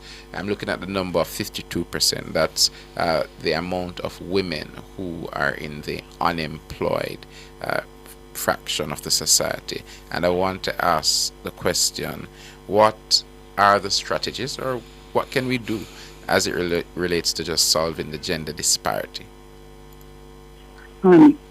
Gender really goes back to remuneration. So, in terms of pay, equal pay for equal work, that is still pervasive in the Jamaican experience. You said that women get paid around 5/8 for 62% of what men would get paid. So that is still something that we're grappling with, maybe not to an extremely severe extent like other jurisdictions, but that is still, when you do labor surveys and salary surveys, those things still come up. So that is something that needs to be addressed. On the whole, we also look at the types of industries. So in Jamaica now, we need serious reskilling and upskilling, because this labor market, it is so tight that the only realistic way in the short term that unemployment would continue to go down is not by more persons being employed, but rather more people falling out of the labor force. And I think that also ties in, it dovetails very neatly with the Prime Minister's growth initiative. He had mentioned statistics that we're all familiar with. 60% of the labor force is just not skilled, and whatever education skills that you have is what is going to allow you to be able to access a certain level of employment, and not really much beyond that. So if you want to drive growth, then it's about value added, and if you want to add value, then you have to upskill. But that's going to take some time, which is why we have been having this conversation about importing labor and what have you. But on that note, I also wanted to expand more on Statin's methodology, because I don't want to fixate too much on it, because the changes are just tweaks that allow it to be more in line with international standards. For you to be considered employed, you have to be available for work, able to work, and in a job. So you have to satisfy all three of those criteria. And that sort of another change that was made is that the age for working has been increased from 14 to 15 in line with ILO standards. And those changes, I don't want to say that they're minimal, but what they have done is that they have given a truer reflection of the people in the labor force. Now you're also working for pay or profit. So previously, you used to be included if you were doing voluntary work, right, in the labor force. Now that has been excluded. So that has sort of rationalized the labor force and brought it up to around 1.4 million persons. It used to be hovering between 1.2 and 1.3. So that is to say, and labor participation rates have gone up to around 67-68%.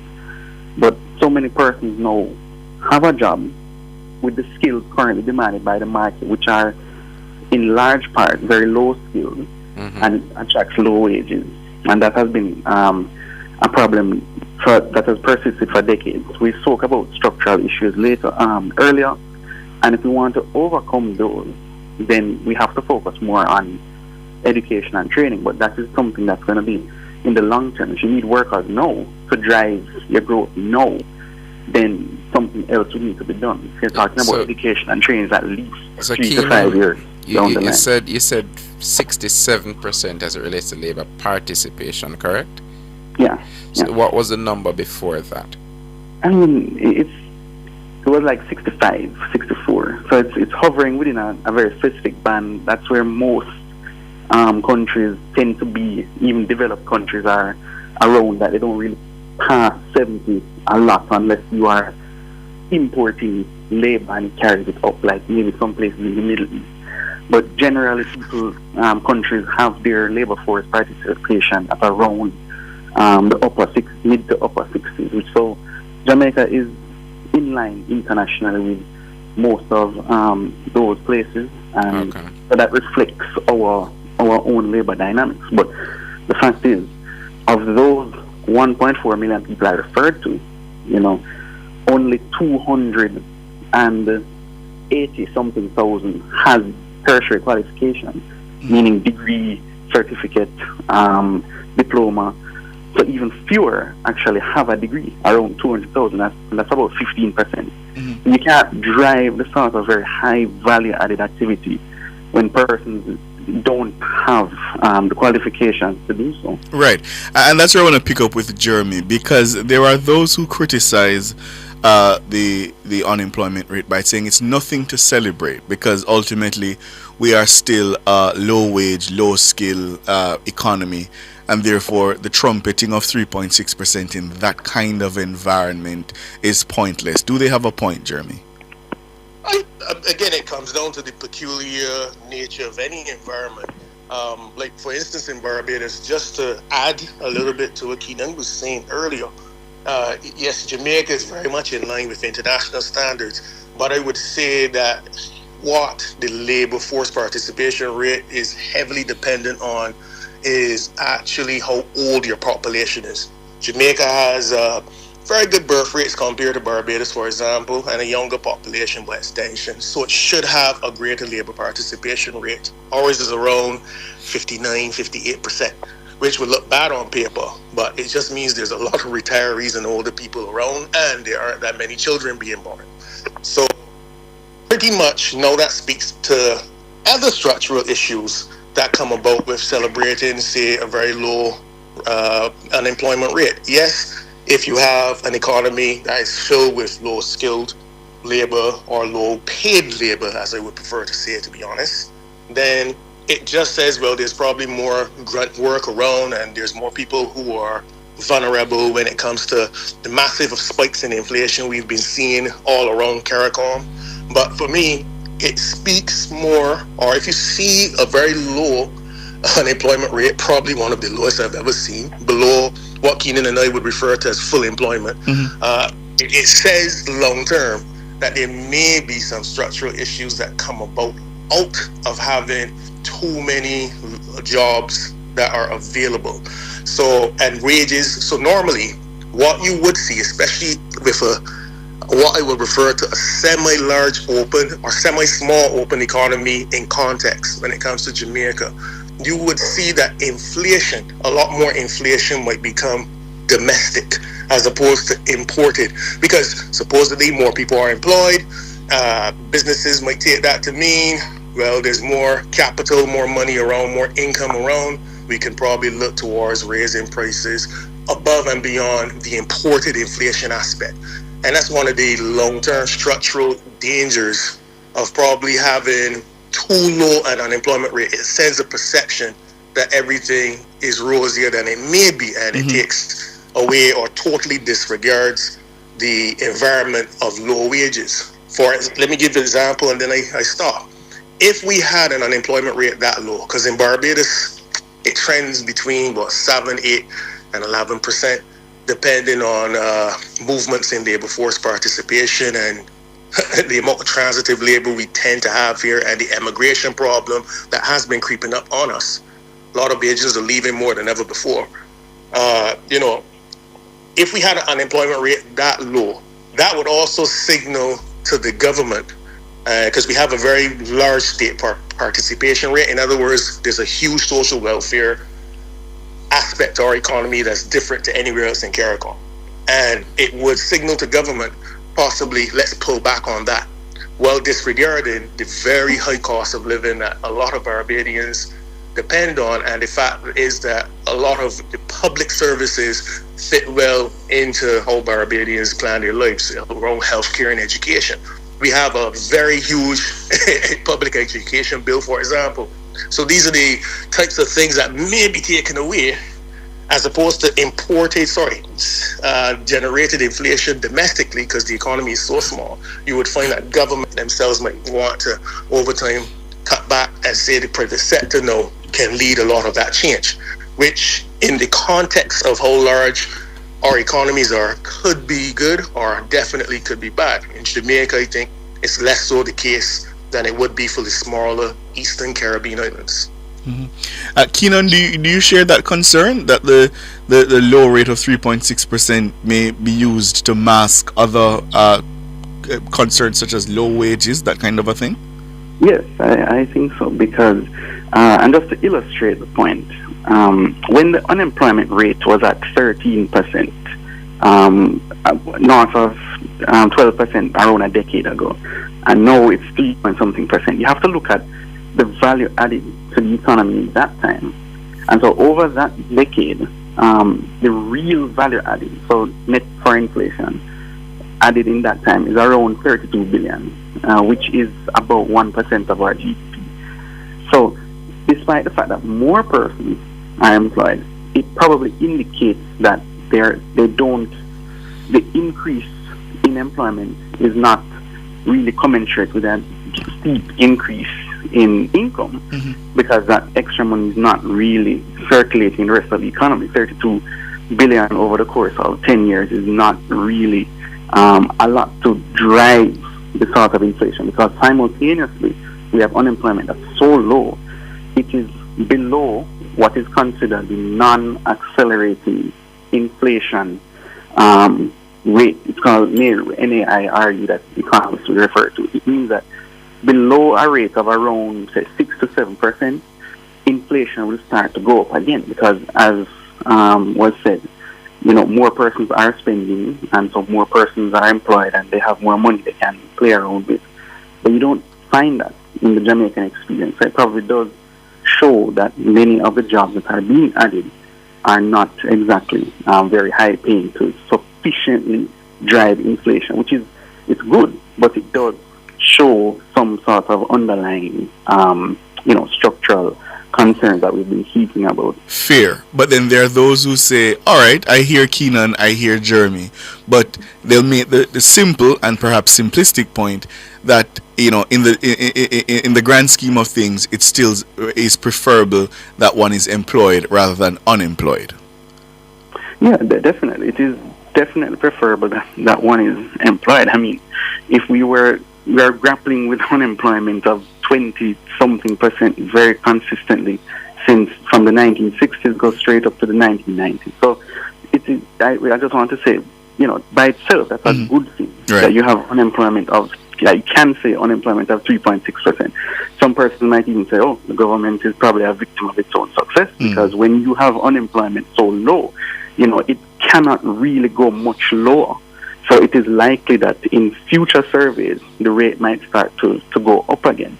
That's not anything to really panic. It's just that we have now reached a saturation point where as persons have been saying, a pivot now needs to happen. Concomitant with the pivot in growth, there has to be a pivot now from just getting people employed to now getting them employed in higher value industries. Keenan Faulkner, economist, Jeremy Stevens, economist out of Barbados. Gentlemen, thank you so much for your time. Really appreciate it. Yeah, thank you. All right, have a good one. We take the break and come back with you.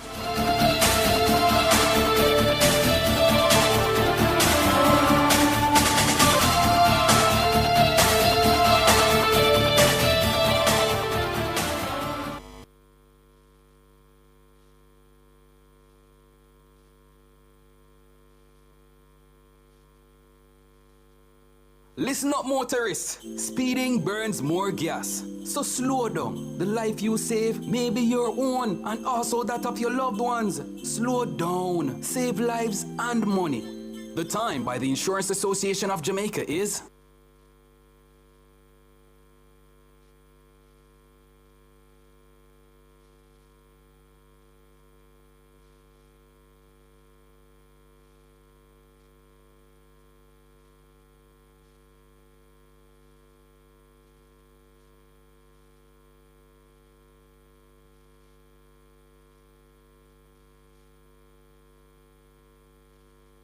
At Hawkeye, our mission is to deliver cutting-edge security solutions to help you keep track of the things you value most. The temperature by Hawkeye is...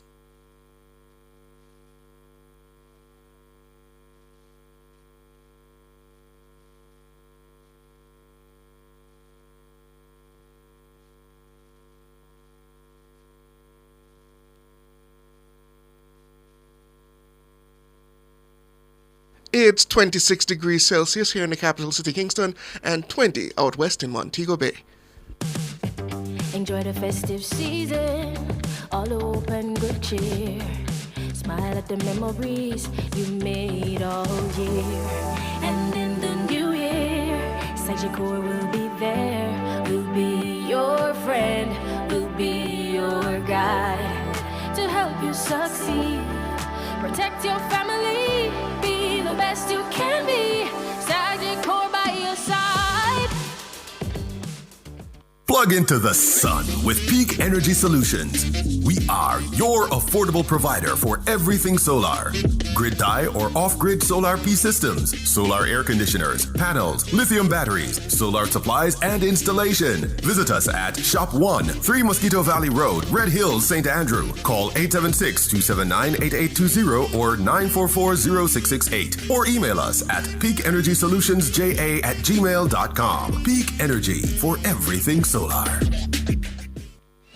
It's the most wonderful time. Season's greetings from the management and staff of Ashbiz Pharmacy Limited, 6 Old Hope Road, Kingston 5. Ashbiz would like to extend a heartfelt thank you to all their valued customers. Visit them during the festive season for all your pharmaceutical supplies and special Christmas gifts. The season of all. Merry Christmas and a prosperous New Year from Ashbiz Pharmacy. You hear the news? AM Financial give them customers cash back for the Christmas. Cash back! You can get up to $15,000 with every loan disbursed. A true. Plus, them increase them loan amount so you can get anything you want. And with every loan, you get a free gift. Free! Apply now at loansale.amfinancialja.com or WhatsApp 876-437-3982. Make sure you apply early. Promotion ends January 31st. Conditions apply. Christmas prep got you stressed? Skip the baking and grab a Mother's Bakery Christmas cake. No kitchen disaster, no burnt cake, just pure Christmas bliss, like your mom used to make, minus the yelling. But seriously, one bite, and the only thing you'll miss is the mess. Mother's Bakery Christmas cake, bringing love in every slice, so you can bring home the cheer without lifting a finger. But hurry, these cakes fly off the shelves. Mother's Bakery Christmas cake, it's like a holiday miracle in every bite. Revo.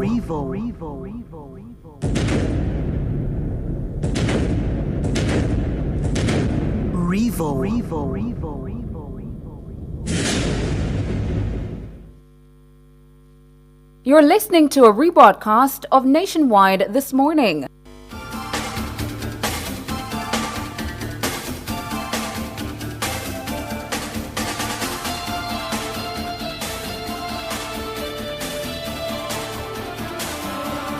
Thank you so much for staying with us here on Nationwide this morning. We're switching gears now to that proposal floated by the Justice Minister of mass detention of gangsters.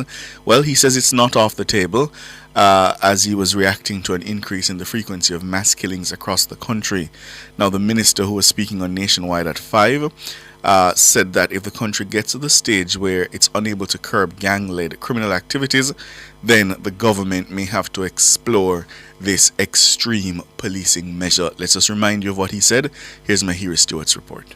On Wednesday, Minister Chuck hinted at legislation that could place the death sentence on the table for mass murderers. The minister's comments follow the recent mass shooting in Waltham Park, St. Andrew on Monday. The gun attack left 5 men dead. According to Minister Chuck, strong measures such as mass detentions may be needed to send a signal to gangs. The people are tired of these mass killings. There comes a point, and I'm not saying we're there, and I hate that we should ever get there. But if we don't take some strong measures to get rid of these killers in our community, we're going to be in a situation where the people believe we're not only weak, soft, but we're jokers. The people are hurting, and the sooner we send a signal to those bastards, those miscreants who believe that they can pull their gun and kill our people, that when we catch you, we send you away for life, then, although you know that I'm against the death penalty, but sometimes I have to change my position and say we need to do it. According to the JCF's latest crime statistics, the island continues to record a decline in murders. However, the JCF has noted a disturbing increase in mass shootings. Minister Chuck says failure to remove gangs from communities would give them the opportunity to usurp the proper authorities. He says the government is determined to dismantle the gangs operating in the country. No one can ever complain that Delroy Chuck has not engaged in all the niceties, all the nuances of what is right and what is wrong. But we're at a stage where the criminal gangs have gone past the niceties, and it's about time we overcome the niceties and say, where you engage in mass killings, we have to deal with you. The Prime Minister is determined and the government is determined that the gangs in this country must be dismantled, and where we catch them and we can get the evidence to deal with them, either the death penalty or we put them away for life. Minister Chuck says the use of states of public emergency may become a necessary tool to protect the lives of Jamaicans. There comes a point when you have to make decisions. And if the gangs in this country feel that they can take control of communities and kill as they feel that they can, then the government of this country, the Prime Minister and the Minister of Justice and the Minister of National Security may well have to lock up a whole heap of people using the state of emergency if necessary to ensure that the people of this country are protected. Mahiri Stewart for Nationwide News. Thanks, Mahiri. We're now being joined by the Executive Director of Jamaicans for Justice, JFJ, Mikel Jackson. Good morning, Mikel. Good morning, Ricardo, Sandre, and to your listeners as well. Hi. Isn't the Justice Minister just reflecting the frustration of the Jamaican people? Why is he wrong? Let me say that I think listening to the Justice Minister, you hear the fear, the frustration, and I think it is one that we all collectively share. But though we have those fears and the frustration, unfortunately, if you will, the leaders can't make policies based on those fears. They have to make policies and legislation based on evidence. They have to make policies and legislation based on the implications of the wider justice system. So while the public may not understand that a decision taken will have a domino effect, the Justice Minister and the legislators, by extension, ought to know better, and they ought to make decisions guided by those realities and practicalities and the implications thereof. So legislators cannot make a decision based on fear of how they're going to be perceived as soft, as the Justice Minister said. You have to be guided by evidence and, again, the wider implications for justice for every Jamaican citizen. And I think sometimes the public may not understand that, for example, let's use the death penalty. When a victim says that I want justice and we cry with the victims, you see the blatant murder, for example, that happened in Spanish Town in the broad daylight. Those victims and their families, they're going to be wanting justice. Right. But justice must be swift. It must be certain. The reality is that based on the high threshold for the death penalty, you won't be getting swift and certain justice. So you're promising victims something that may never be realized based on the legal hurdles that would have to be overcome to even achieve a possible death sentence in Jamaica. So I think that the Justice Minister owes it to the Jamaican people to explain those nuances rather than the tough on crime talk that you hear coming out. In other words, what I hear you saying is that, sure, there may be a clam and a cry for this, but there are legal situations in place now, mostly, I suppose, coming from the Privy Council, that would create a hindrance to the kind of swiftness that you're interpreting that the Jamaican people want. Yes, and I listened again to the Justice Minister, and the question that I keep, it baffles me. What other legislation can actually be put forward? And I want the public to understand here, I'm not even having a debate from a human rights approach at this moment about the death penalty. I'm having a debate about what already exists. And there's frankly no debate, because the Offences Against the Persons Act is very clear, and you can look at it yourself. Section 31A says that where you have multiple shootings or murder that happens in furtherance of another crime, so you were committing robbery and murder happens as a result, or during the course of that crime, the death penalty can be so applied. So unless the minister is saying we're going to be creating another provision that says that if you commit some domestic terrorism, I don't know. And again, that's why I can't fathom what exactly are they offering to the people to say that this is a provision that doesn't already exist and this is what we're proposing. That is what baffles me.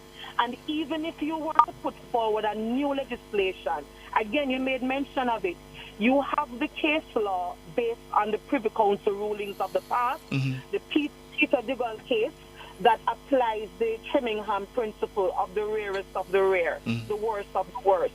So these thresholds are so high. If you read the Trimmingham case law, this was a man who robbed an elderly couple, I believe, but certainly one of the victims. He beheaded that person with a machete. And disemboweled him. Exactly, and put the head in the pants and so on. That's a heinous crime. Right. Quite horrendous. The question is, with that type of crime being committed, that offense, and it didn't meet the threshold of the rarest of the rare and the worst of the worst, the question is, what would? Yes. And then there are other factors you have to consider now, The DPP, for example, she has to file notice within a particular period of her intention to seek the death penalty to the accused and the accused attorney.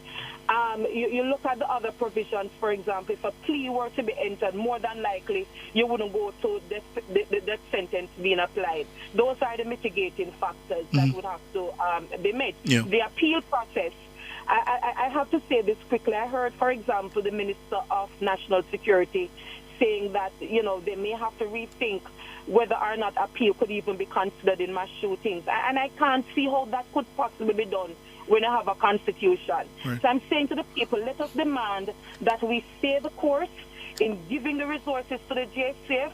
We see the JCF doing tremendous work in reducing the crime. Stay the course rather than having parliamentarians, quite frankly, acting emotive in making promises to us that more than likely will not be possible. And that's where I want to go now, Mikhail. Solutions, because you talked about legal certainty. You talk about the need for more resources to the JCF. Is that, in your estimation, a better use of the country's time and the public debate that we're having? That we look at how we can ensure that the JCF can better investigate these crimes, better bring the perpetrators before the court, and then have the court system, certainly in a speedier way, move the matters along towards conviction or acquittal if that ultimately is the outcome. Absolutely, and the Justice Minister said it in part in his statement, let us focus on bringing the perpetrators before the court so that there is certainty of the sentences. But can you imagine that we have the state's resources tied up in appeals for years, spending money to go all the way to the Privy Council, trying to have just a few matters that have seen perhaps capital sentence imposed, spending all of that money to try and win an appeal, more than likely that you will not win based on the Privy Council's own position on the death penalty, rather than putting those resources into fixing the criminal justice system, ensuring, for example, that witnesses are trusting of the system, that if you witness a crime, you want to help the police to solve it so that you can bring justice to the families. So I think that is where we need to focus a little bit more. Strengthening the witness protection program, strengthening and continuing the trust that the public has in the Jamaica Constabulary Force. Let us ensure that we have more CCTV cameras set up in the communities so that if you commit a crime, you will be caught on camera, and then you have the evidence to support the matter being adjudicated. But on that point, Mikel, he spoke to mass detentions, and a lot of persons across the world are pointing to Nayib Bukele, who did mass detentions and brought his crime rate down by 80-something%. What are your thoughts on that aspect of the Justice Minister's plea? Let me say this. Murder can be reduced if a country decides to go that way. It can. We're seeing it in El Salvador. The question is, what type of country do we want? If you look at El Salvador, for example, in one particular trial, you had several hundreds of people. All of them were tried at the same time in a matter of minutes. There is not like the cartel case where this matter was over 60 odd days, for example, and you can bring witnesses and a defense attorney argues on your behalf. So the question is, if we have a constitution that says that we have a right to a fair trial, is that a case where you would want your family members swept up in the back of a truck, brought in a detention facility, being treated unfairly, and then you have a mass trial?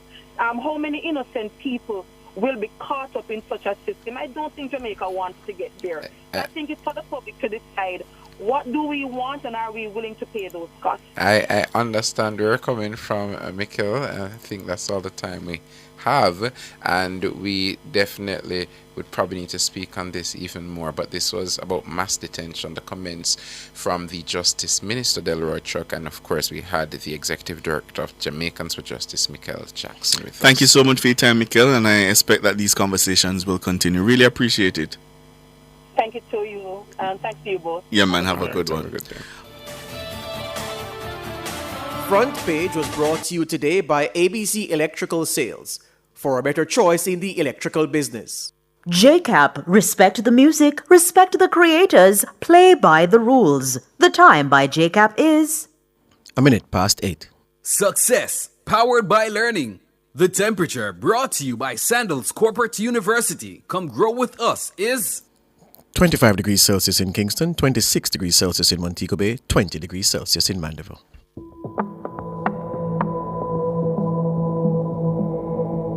Gun violence must stop. It needs to stop. Be the change, not the chain. Let's end gun violence now. Let's all live good. A message from the Ministry of National Security.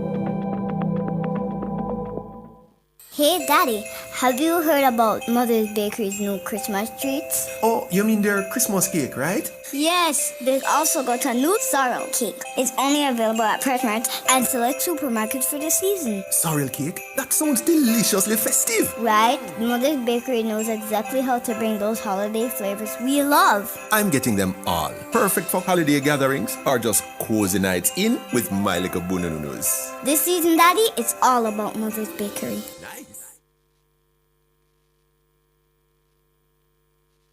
My Mega Mart, best value by far. With so much to do in one location, make Mega Mart your one-stop shop. Pick up your groceries and houseware needs, grab a bite and pay some bills. Fill your prescriptions and see the beauty products in our pharmacy. All in one amazing location. My Mega Mart, the best value by far.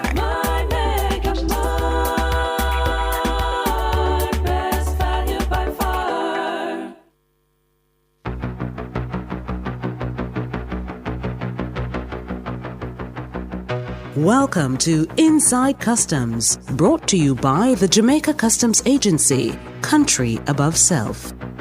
Welcome again to Inside Customs here on Nationwide 90 FM, a product of the Jamaica Customs Agency in partnership with Nationwide 90 FM, where we interview officials of the JCA talking about the processes and the systems of the JCA and how they've been designed, tailored to work for you. Today we have with us Albert Anderson. He is the Director of Compliance at the JCA, talking about compliance issues broadly, but specifically with this Christmas season upon us, what you can do to reduce your wait time when you go to clear your precious and valuable cargo. Albert, welcome to Nationwide 90 FM. Well, thank you for the welcome, and thank you for having me. Excellent. So, may I say, fortis cadere cedere non potest? The brave may fall, but never yield. All right, in Kingston College, man, the Calabar man producing us, holding his head. Nevertheless, let's get into it, Albert. So, during this season, what are some of the usual compliance issues that could cause delays for persons interacting with the ports of entry?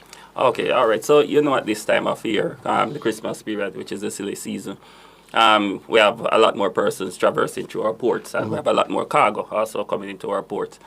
So, because of this, we have a multitude of issues that we normally face. And it's in terms of we have a lot of processes, not really customs per se, but overall, we have some processes that people might view as bureaucratic, and it will tend to cause persons to try to get a heads up or try to beat the system in terms of getting through quickly. Yes. And as such, this post that I'm in now, which is Director of Compliance, was created a couple of years ago. Yes. And it's basically focused on trying to get persons to be more compliant, not only in this season, but throughout the year. And to see how this can be beneficial for both parties in terms of customs and our stakeholders. All right. So in speaking to me this morning, I wanted to speak to the listeners because I want you to highlight an issue that, give me a practical example of something that could cause the kind of problems with compliance that could cause frustration for the importer and delay the process of them clearing their goods and going about their business. All right, so one of the things, especially at this point in time, Christmas is barrel time, and when you go down to the port, you're looking at a whole day scenario in terms of getting your shipment cleared, and persons now will tend to want to bypass that line in terms of getting their things quickly. No, so that is one of the issues we have, and one of the things that we know the challenges that persons have, and one of the things that we have sought to do is that we have said to persons, no, let's make it easier for you. So we have a system where we say to you, all right, when your shipment comes in, what we would like you to do, make a declaration to your freight forwarder. You make the payment based on the declaration and the assessment that custom give you. We will examine your shipment. And then when your shipment is ready, once we have found out that what you have told us is correct and the duties that are applicable are paid, then all you do, you just come in and pick up your shipment. Yes. So that means that you don't have that to go down to the port and sit down from 8 o'clock and you leave in there at 8, 9 o'clock in the night. So that is one of the processes. That is one of the challenges we have, especially in this. So, earlier this year, the Jamaica Customs Agency indicated that rather than the traditional, I don't want to say old, but it would be old just the same. Old way of opening the barrel and strip the barrel, and then you have to wait on somebody to come and take out the things, and then somebody to supervise them taking out the things. And I brought in 2 barrels, Albert, it may have been 2 years ago. Yes. And I was very afraid of the process because I remember when I used to go with my granny's whole day. Yes. But it was quick, even though it was the old way of waiting until somebody examined. And they unpacked and I was there and the thing. But still, I think it took longer than it needed to have because the official in the warehouse, let me call it that, they were attending to other people and examining other things. And I had to wait, stand up and wait for them, look, then finally reach round to me. So no custom says to me that, look, we can examine your cargo without opening it. We can do that. Tell me about that. How well is that working leading up to this point of the season? All right, so that is one of the things that we are trying to get more buy-in for because it's basically a new process. Yes. But one of the things that it will work well for is like the food barrels. Yes. So we have a set value for food barrels. So what we are trying to say to persons, you are sending a barrel for your relative and it's only food. So once you say, well, this is a food barrel, you pay that fixed figure that we have for it is $6,500. You pay that figure. once we run that barrel through our scanning machine, and we realize that all we're seeing there is food, there's nothing for us to be concerned about otherwise. Yes. Then right away we say, all right, we don't need to open this barrel. The person can just come and pick up this barrel and they can go. So that is one of the processes. So that will make it easier. And it's like the father know that you were coming here, Albert, because a woman called Nationwide this morning on Tuesday. Jeremy, and today's Wednesday. It was Tuesday to complain. I mean, I know that usually when people call, there are details to the issue that they probably won't tell you when they call. Yes. And you don't want to start customs without having all of the information. But I'm not saying what she said. She said that, look, I'm trying to, she said she's a returning resident. She's in the process of moving back home. And she asked a friend to bring home 3 pots for her.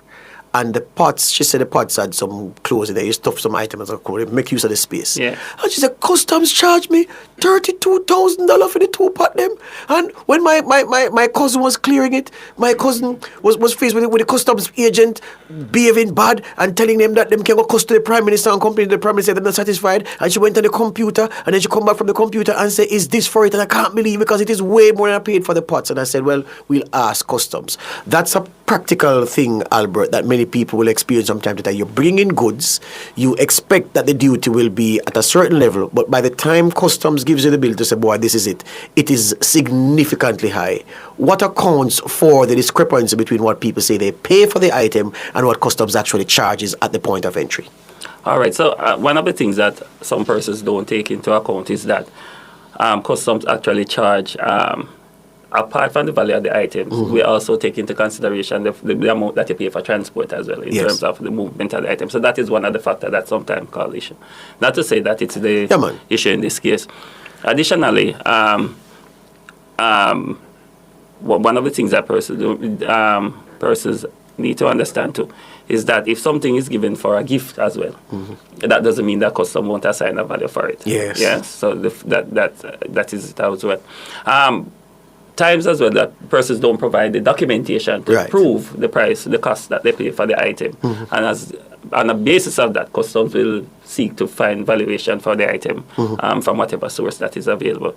So that is also a cause for concern. An issue. Yes. Broadly, if you, Albert, if you had 50 people in a room who are expecting to bring things in this Christmas, and you walked into them to say, listen, gentle people, here is how you can help to make your life easier, bringing in the thing, and to make our life easier, our agents and our end doing the processing to bring it in. What would you be telling them for this Christmas season? What would you be saying to that room? I would say you need to be very transparent in what you're declaring to customs. So itemize your items as much as possible to so that the custom officer have a clear understanding of what you have in your shipment. Additionally, invoices, whatever you paid, sometimes you can get a bargain or a deal. Yes. Once you get the bargain or the deal and you have a legitimate invoice or receipt, customs has to accept that. Customs won't have a seat. Once it's legitimate, they have to accept it. Yes. Despite the fact that it may be way below. But if it's authentic, then we will accept it. Especially if it's coming from a reputable source like Macy's or one of those stores and you have your receipt to show that. Right.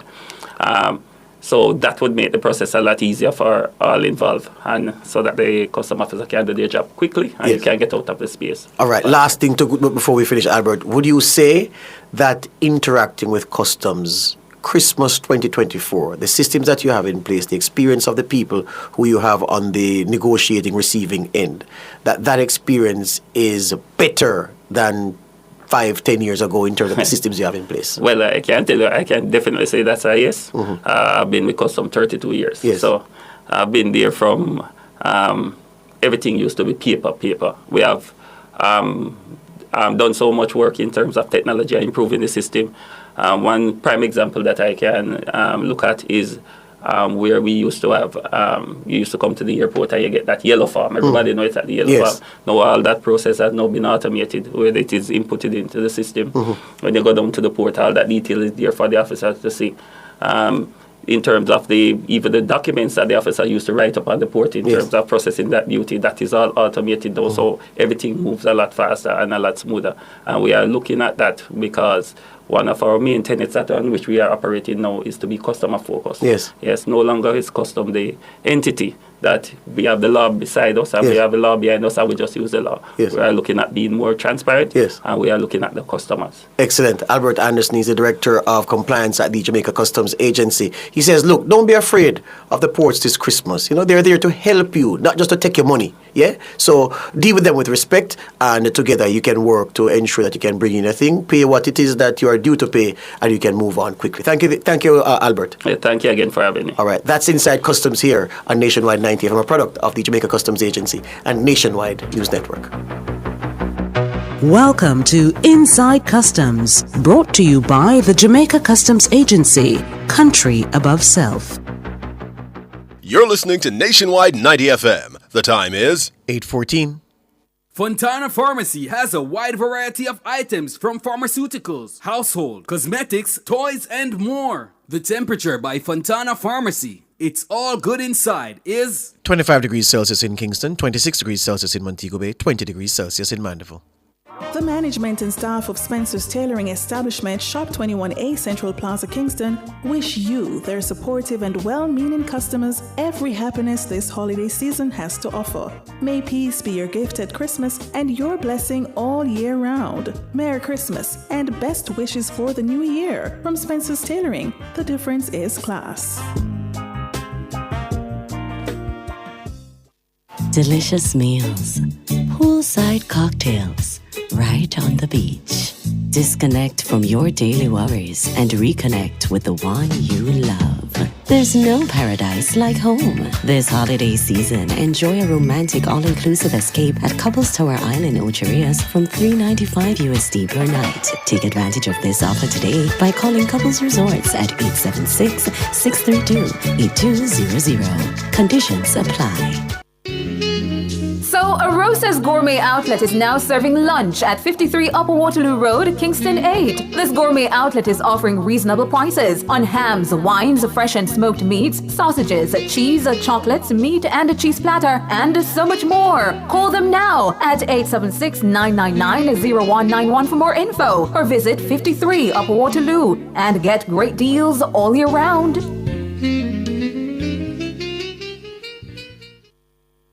You're listening to a rebroadcast of Nationwide This Morning.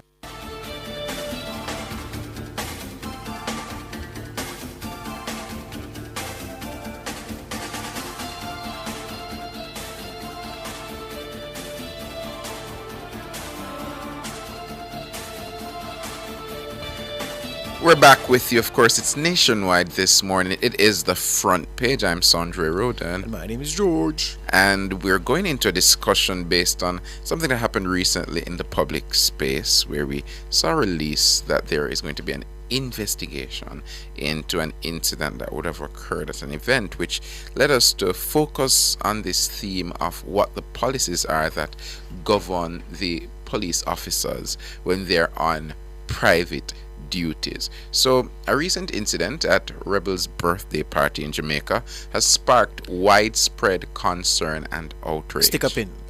Rebel is short for Dancing Rebel. One of the, you remember that Joe Bogdanovich of Down Sound fame had these girls that he called, christened the Dollies, and they had the reality show and they had a lot of promotion around them.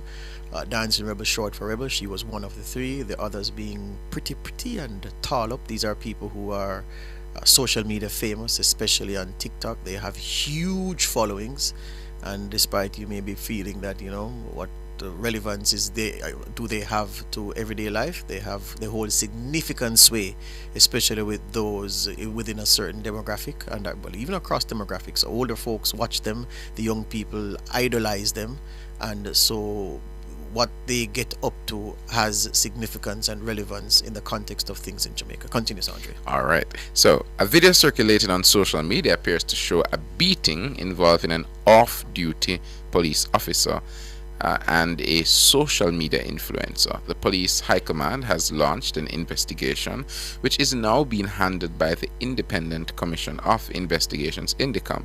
Music executive Ramesh Major has publicly apologized for his role in the incident, which allegedly involved the assault on TikTokers TJ and Moya. You want to give background to them too? Well, again, TJ and Moya, they are a couple. They are hugely popular on TikTok. People use them to promote their products, to enhance events that they're having.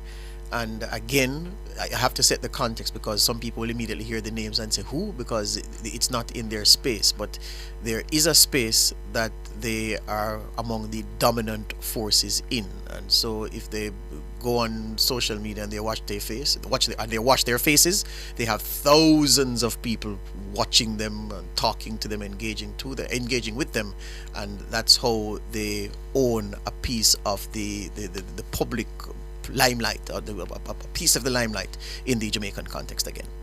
Right. So the question that we have, very important question, is what are the policies that govern police officers who are off duty? And of course, we have three guests with us this morning. We have security expert Robert Fincy Smith, Director of Security at the University of the West Indies, Mona, former SSP Steve McGregor, and former Police Commissioner Rear Admiral Hardley Lewin. Good morning, gentlemen. Good morning. Good morning. All right, so we have a stacked list of guests this morning. Just before you go, Sandre, any of the gentlemen have us on speaker? We're getting a feedback. If any of the gentlemen have us on feedback, just on the speaker phone rather, could you just take it off speakerphone? Because every time I speak, I'm hearing my echo, and it is troublesome for the listeners on the other end. So just to cure that. Okay, go on, Sandre. All right, so still hearing that echo.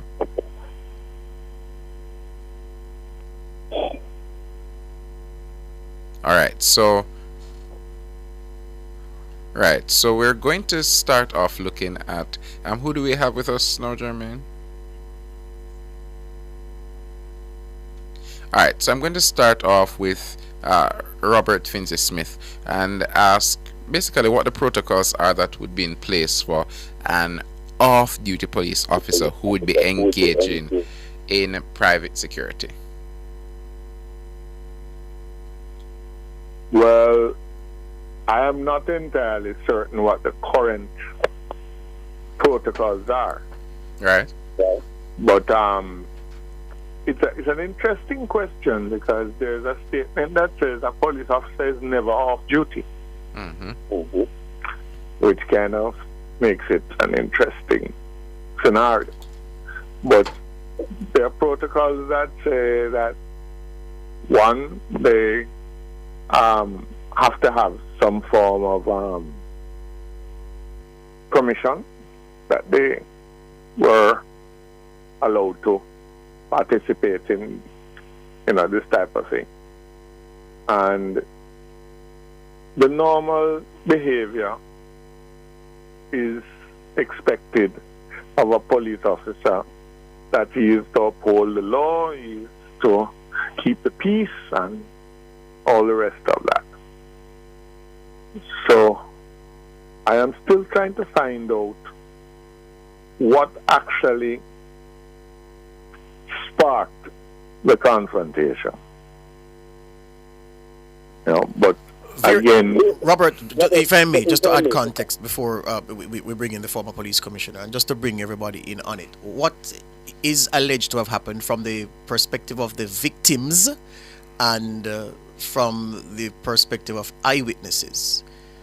They were all there at the party, on the stage. The guy who was beaten, TJ, was apparently recording something as a favor for a colleague TikToker. The security personnel told him that you're getting too close to the sterile zone for the performers. You can't encroach. He was encroaching. So they pushed him back. That was the first altercation between himself and the gentleman who he says spearheaded the beating of him later. That ended okay. They came together again, same stage issue. He messaged Mr. Major, who asked him to look, you have to understand that the security guys are trying to do their work. So if they say you're encroaching, just obey and step back to a safe distance, because he was complaining that the security guy was disrespecting him the way he was speaking to him about the encroachment. Later on now, when the party was winding down, the TikToker went to Mr. Major to say, listen, I never appreciate how the guys dealt with me, and I said it to you, and I just want to register that, listen, I'm not trying to disrupt the activities, but you have to speak with people with respect. And Mr. Major was saying, well, yeah, but as I said to you, the guys were trying to do their job, so forth, so forth, so forth. So the TikToker says he walked away. Then there was a claim that someone told someone about their mother.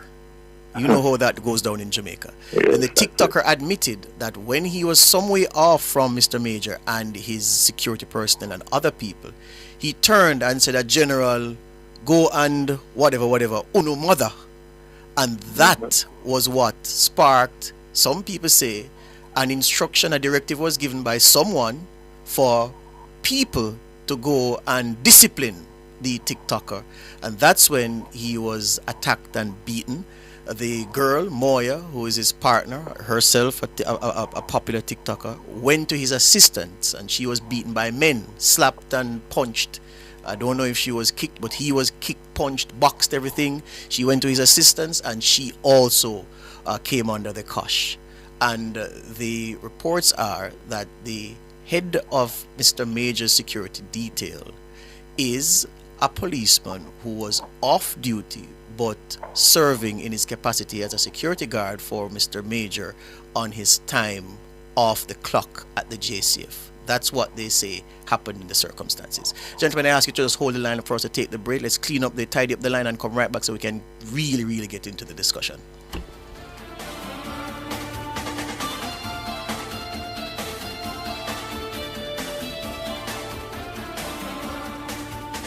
JPS and Partners Cooperative Credit Union offers financial solutions for every stage of your life. Savings, auto loans, mortgages, and more. The Time by JPS and Partners Cooperative Credit Union, your financial partner for life, is 8:25. Ever dreamed of visiting the City of Gold? Spend with your Sagicor Bank MasterCard credit card from November 28 to December 31, 2024 for your chance to win a luxury priceless trip for two to Dubai. Yes, you could experience the glistening skyscrapers and postcard perfect attractions of Dubai. The more you spend with your Sagicor Bank MasterCard credit card, the more chances to win. Enjoy the best rewards ever. Conditions apply. Authorized under Section 58.3 of the Betting, Gaming and Lotteries Act. Learn more at sagicor.com. Make sure an adult is always supervising young children while you are away. This Christmas safety tip is brought to you by the Ministry of National Security. Here at Aslan Super Center, you can fill your Christmas list. It's a Christmas to remember. Get ready for Azan Super Center's Super Sale. From now until Christmas, experience the sale event of the season with incredible savings and super deals. Come get your decorations, lights, gifts, and all the best items for your Christmas party. Why ship when you can shop at Azan Super Center? Our sale is on, so why wait for freight?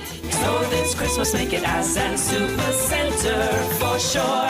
It's a lifestyle.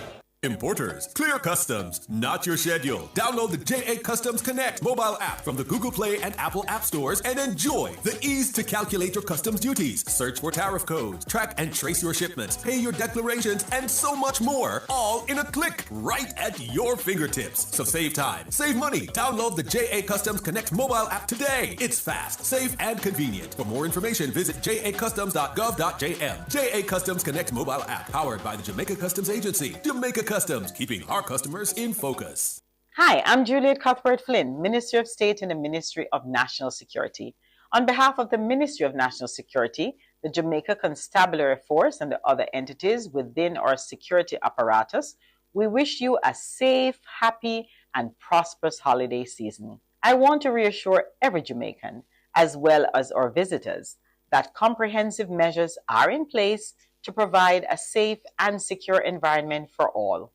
Where you observe anything suspicious, please do not hesitate to contact your nearest police station or call the police emergency at 119. Together, let us make this a joyful and secure Christmas for all. A message from the Ministry of National Security.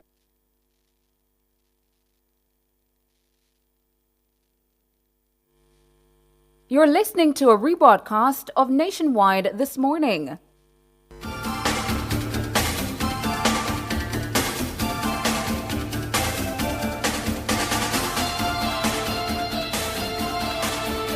So just before we pick up back the discussion, let me just set out what we're trying to achieve here, listeners, so that you stay with us and the gentleman's time is spent wisely. We want to establish from the perspective of a former police chief, a former senior policeman. Former police chief is Rear Admiral Hardy Lewin, former senior policeman SSP, retired SSP Steve McGregor, and a man who knows a thing or 39 about these things, Robert Finzi Smith, from a security perspective. How does a policeman or woman comport themselves? How do they act when they are so-called off the clock, when they are off duty?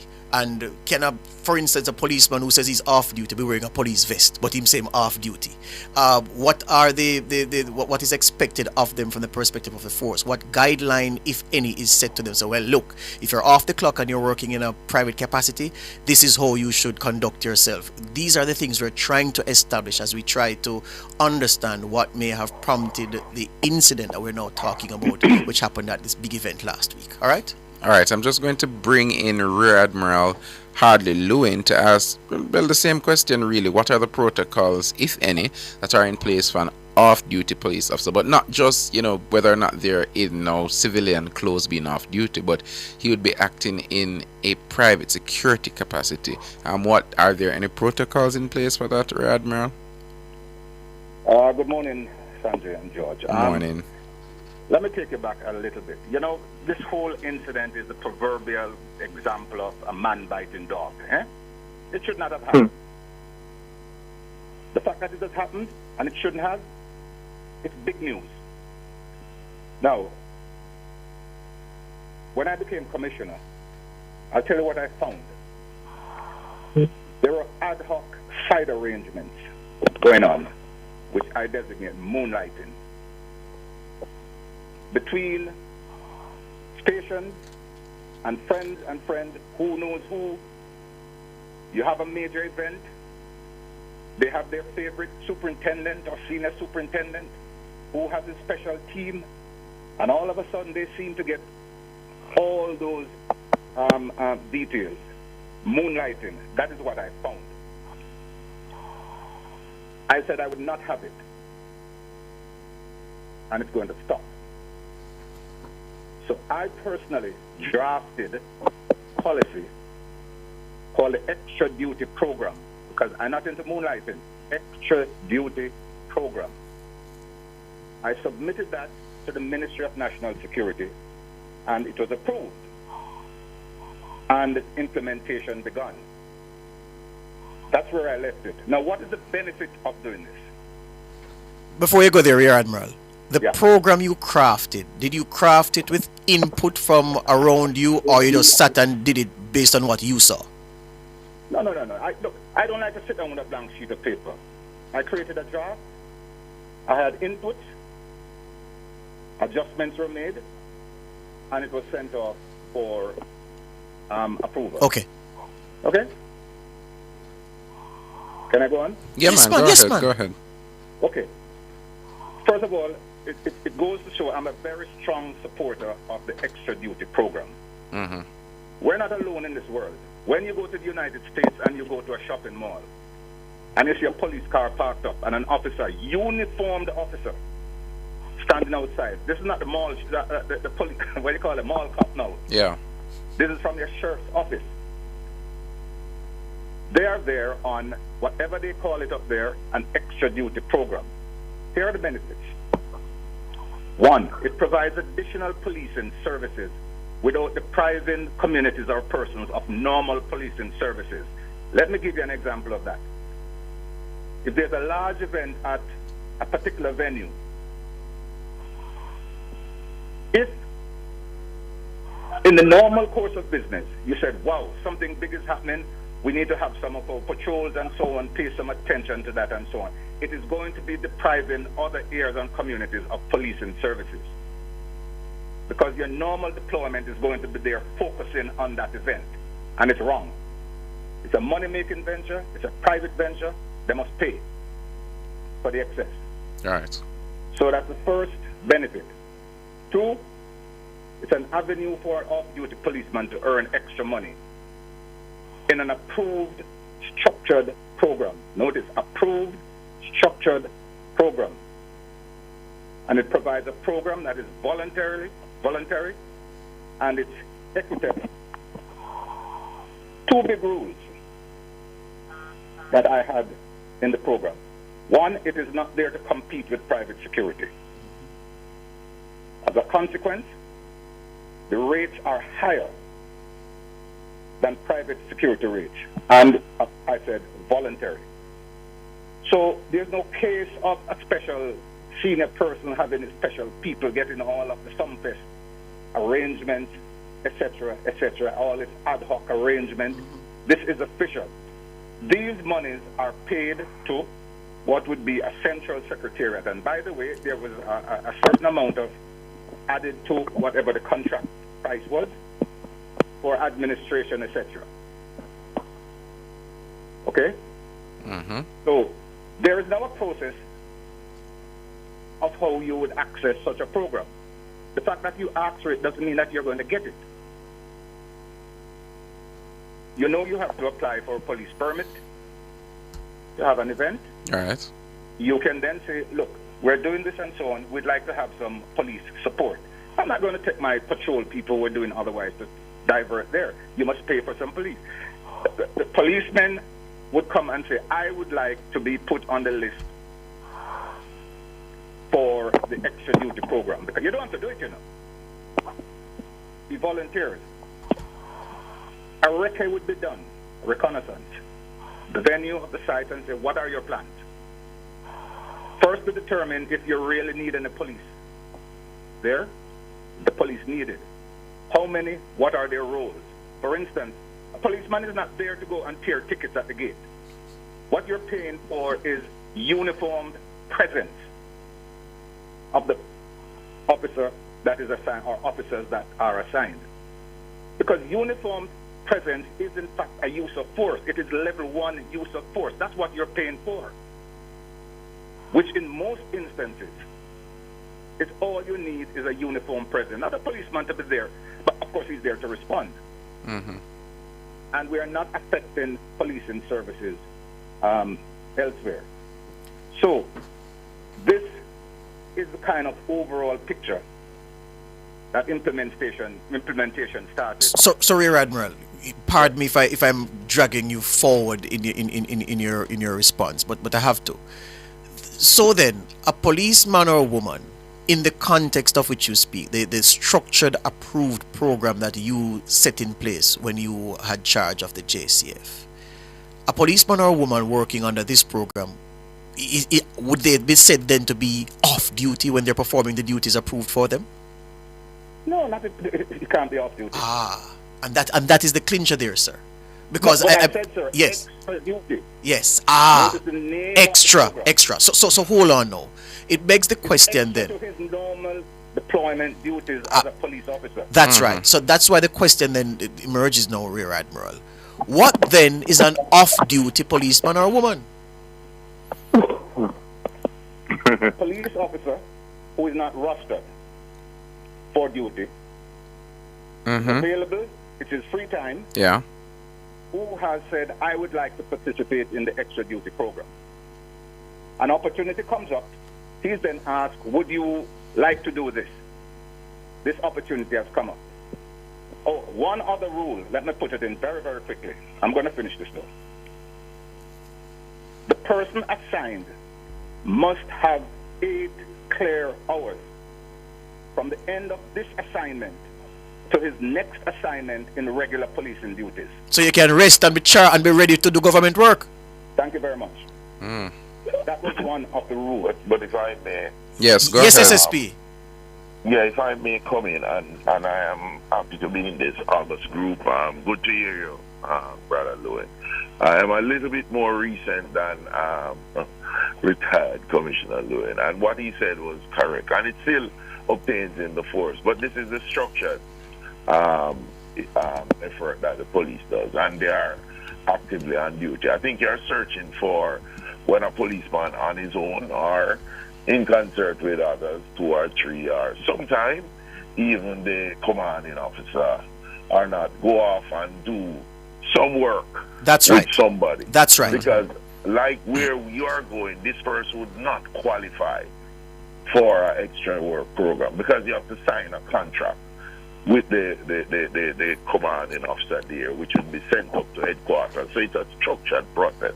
So something like what you are referring to would not reach anywhere there because the person wanting this kind of service from a police officer would not qualify for that because you have to go through processes. Now, this man is not on duty. He's not on duty, especially as explained by Harley Lewin there. This man goes and work with the person. And it happens, sadly, police officers, they want to eat the food, as they would say, and they would do it. For argument's sake, I organize the security for the security work for the matches at the stadium, and we contract police officers to work. And there was a team working there, and I saw a policeman behind popular footballer. He's not playing for Jamaica, he's playing somewhere else, popular.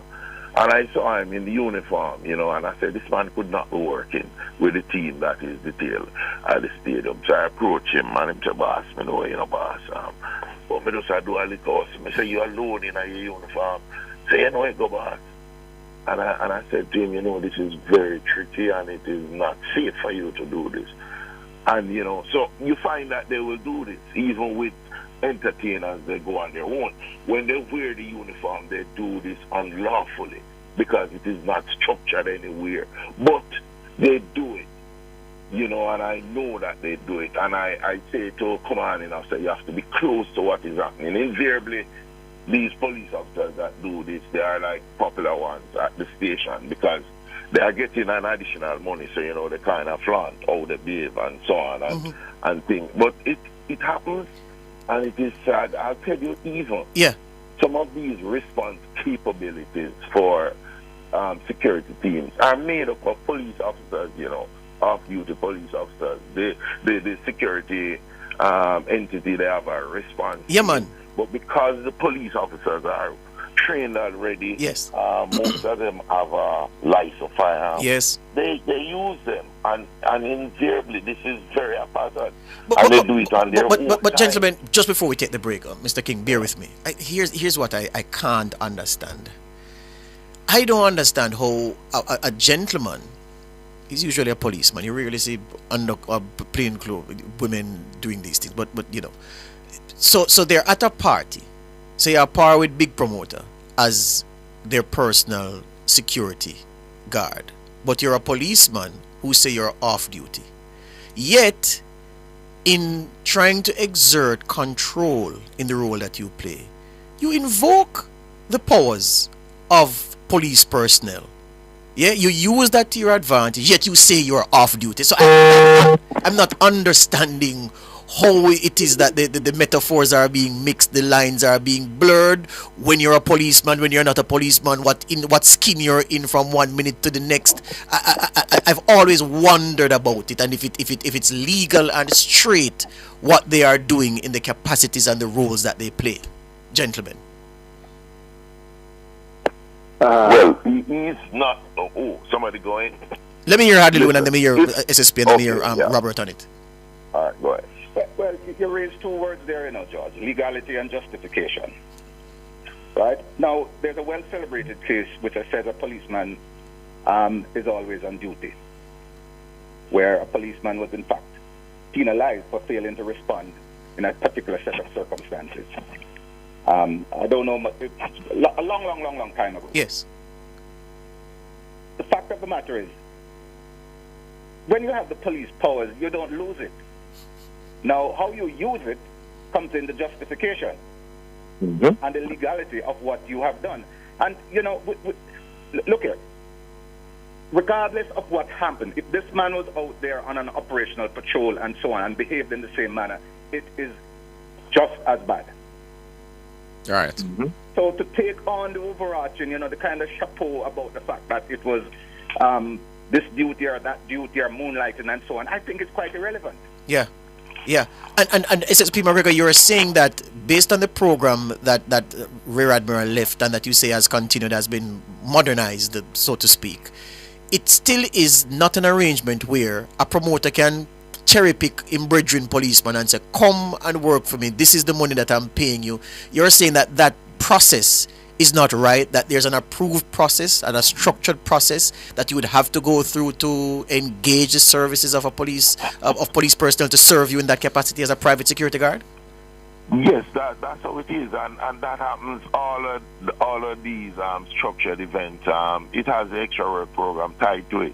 When you see a police officer going around, or a man that you know as a police officer, it is not official. They are doing this on their own, and commanding officers are tasked to find them and deal with them, discipline them. But you have some commanding officers who are very assertive. Some will allow them to do, but it happens in the JCF, sadly. And when you see them, it is not. They are not on duty. A policeman can become on duty when you were off duty. For argument's sake, something is happening, and somebody call you and say, Mr. McGregor, sit so and so, and they identified me as a police because they know me. When I know act, I am now on duty. In a case like that, in a emergency, if you follow what I'm saying. Yeah, man. When they are out there doing that work on their own, they are not doing so as police. So even if they say that they are not official. So when it puts the test, they will be proven not to be doing any official police. Let's take the break, gentlemen. Let me take the break, and when we come back, Robert, I'll hear from you because you've been quiet. After these.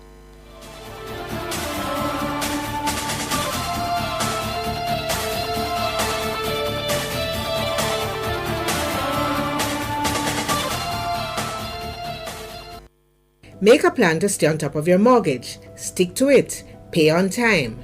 The time by the NHD is 8:45. Is your money idling when it could be thriving? With CIBC Caribbean's fixed deposit offering, you can take charge of your cash. With 50,000 Jamaican to start, choose terms from 30 days to 2 years. Lock in your funds and enjoy premium rates guaranteed to grow your wealth. Whether you're eyeing short or long-term gains, our fixed deposit accounts puts you firmly in control of your money. Now is the time to open a CIBC fixed deposit account and start earning more today. CIBC, ambitions made real.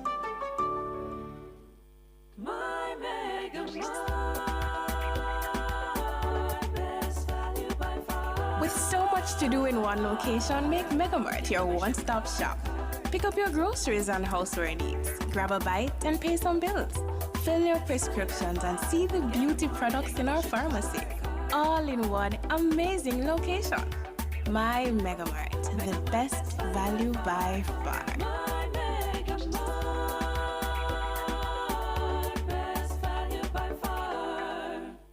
Delicious meals, poolside cocktails, right on the beach. Disconnect from your daily worries and reconnect with the one you love. There's no paradise like home. This holiday season, enjoy a romantic all-inclusive escape at Couples Tower Island, Ocherias from $395 USD per night. Take advantage of this offer today by calling Couples Resorts at 876-632-8200. Conditions apply. The management and staff of Banmark West and Negril would like to extend season's greetings to their loyal customers. Let the peace and the joy of this holiday season be yours now and throughout the new year. So this season, visit Banmark for all your bikes and bike rentals or call 957-0196. Happy holidays from Banmark. You're listening to a rebroadcast of Nationwide This Morning.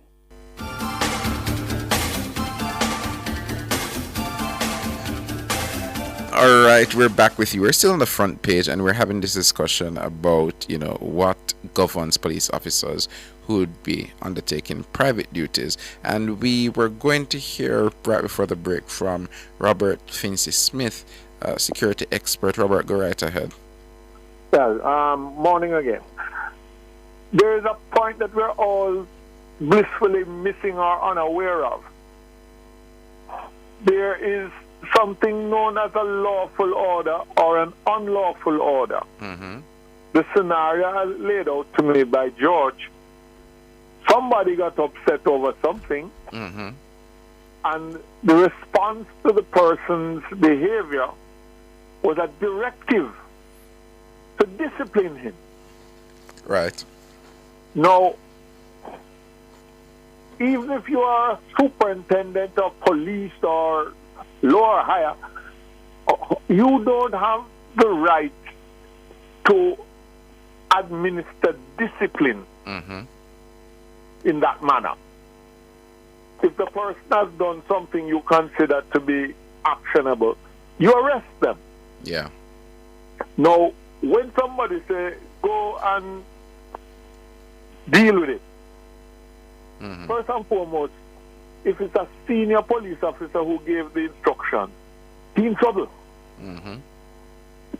Secondly, if it's not, the person who took the order and administered it is also in trouble. Right. No, let's look at it straight and plain. That's assault occasional in bodily harm. That's a charge. Yeah.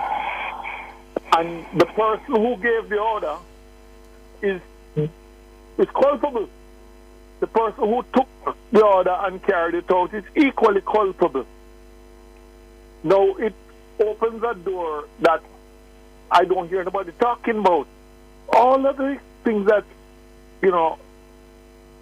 were put in place and worked and things, gorgeous.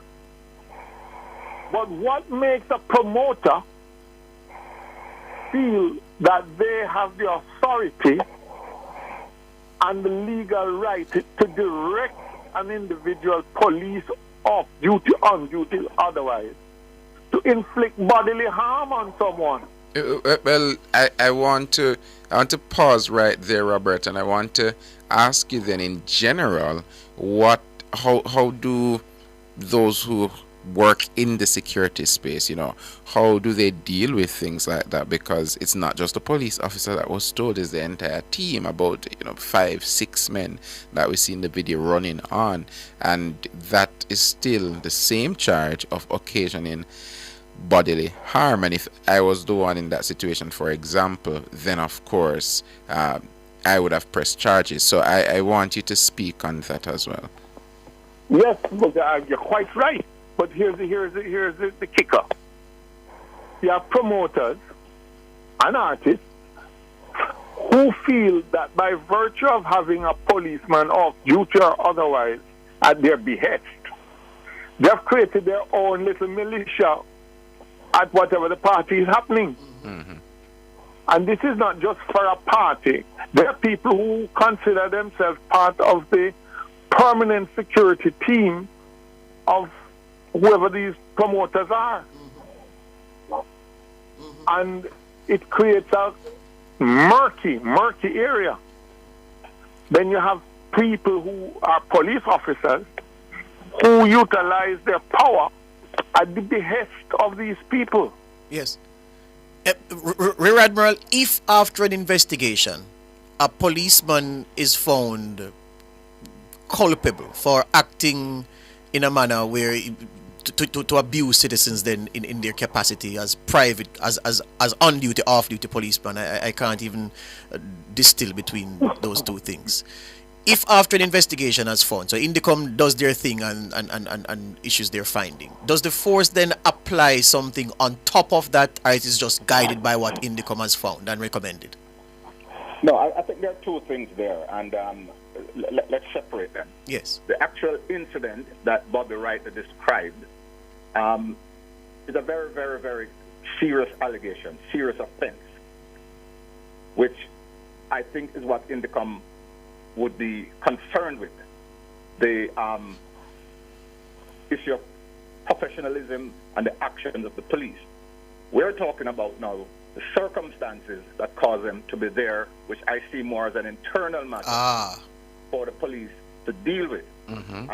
Bobby raised this very important issue, but that is in fact a little bit of strain from what we're talking about, which was the program. But I'm glad he did, because it's very important, and there ought to be the considerations about that. He mentioned private militia.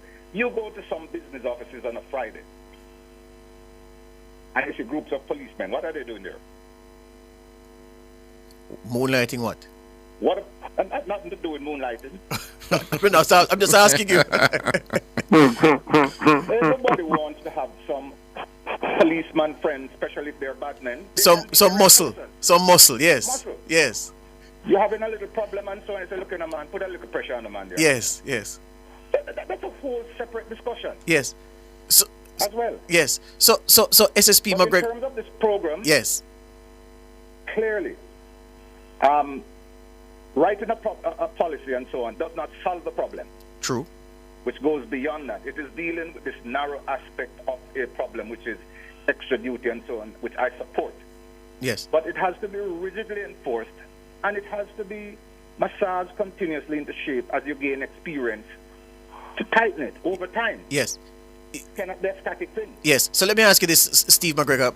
You would advise your commanding officers to do what in light of this incident that the whole Jamaica keeps talking about days after it happened, where a man and a woman were beaten, allegedly spearheaded by a policeman acting in a off-duty capacity directed by his boss? Well, I would say, because this is clearly, if it is as you explained, it is an off-duty and it was unofficial. This was not an official arrangement. Mm-hmm. So this policeman, if now found out, would be committing an offense, administrative, and it is also criminal. So that is what they are looking at. It happens in the JCF because people who want and have money will source police officer to work with them on their, mainly these artists and so on. They know and they have police friends, but what they are doing is unlawful. It is not official. So you want a review done? You want a review done by your colleagues, your former senior colleagues? Must everybody know go back to the drawing board in light of this incident? Yeah, they must stay close to what is happening with the officers, and you have ways how you can find out the officers who are engaged with these kind of duties. They invariably are absent from duty. They take sick leave very often, and they are friendly with the other police officer, will give a man of money to fit in for him because he have a roast for the dough. So if you are close to your command, you will find out. Because I know I had to discipline police officers. We had to get police officers transferred for this.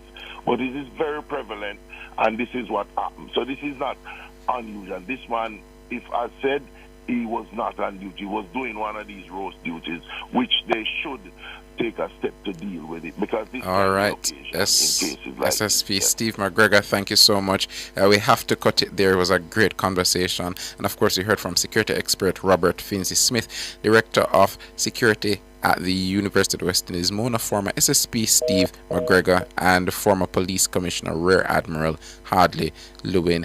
We are going for a break, and we'll be right back.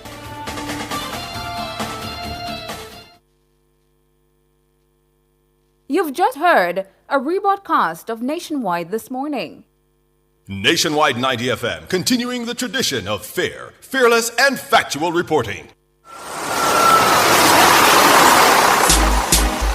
Talking about transportation, transporting the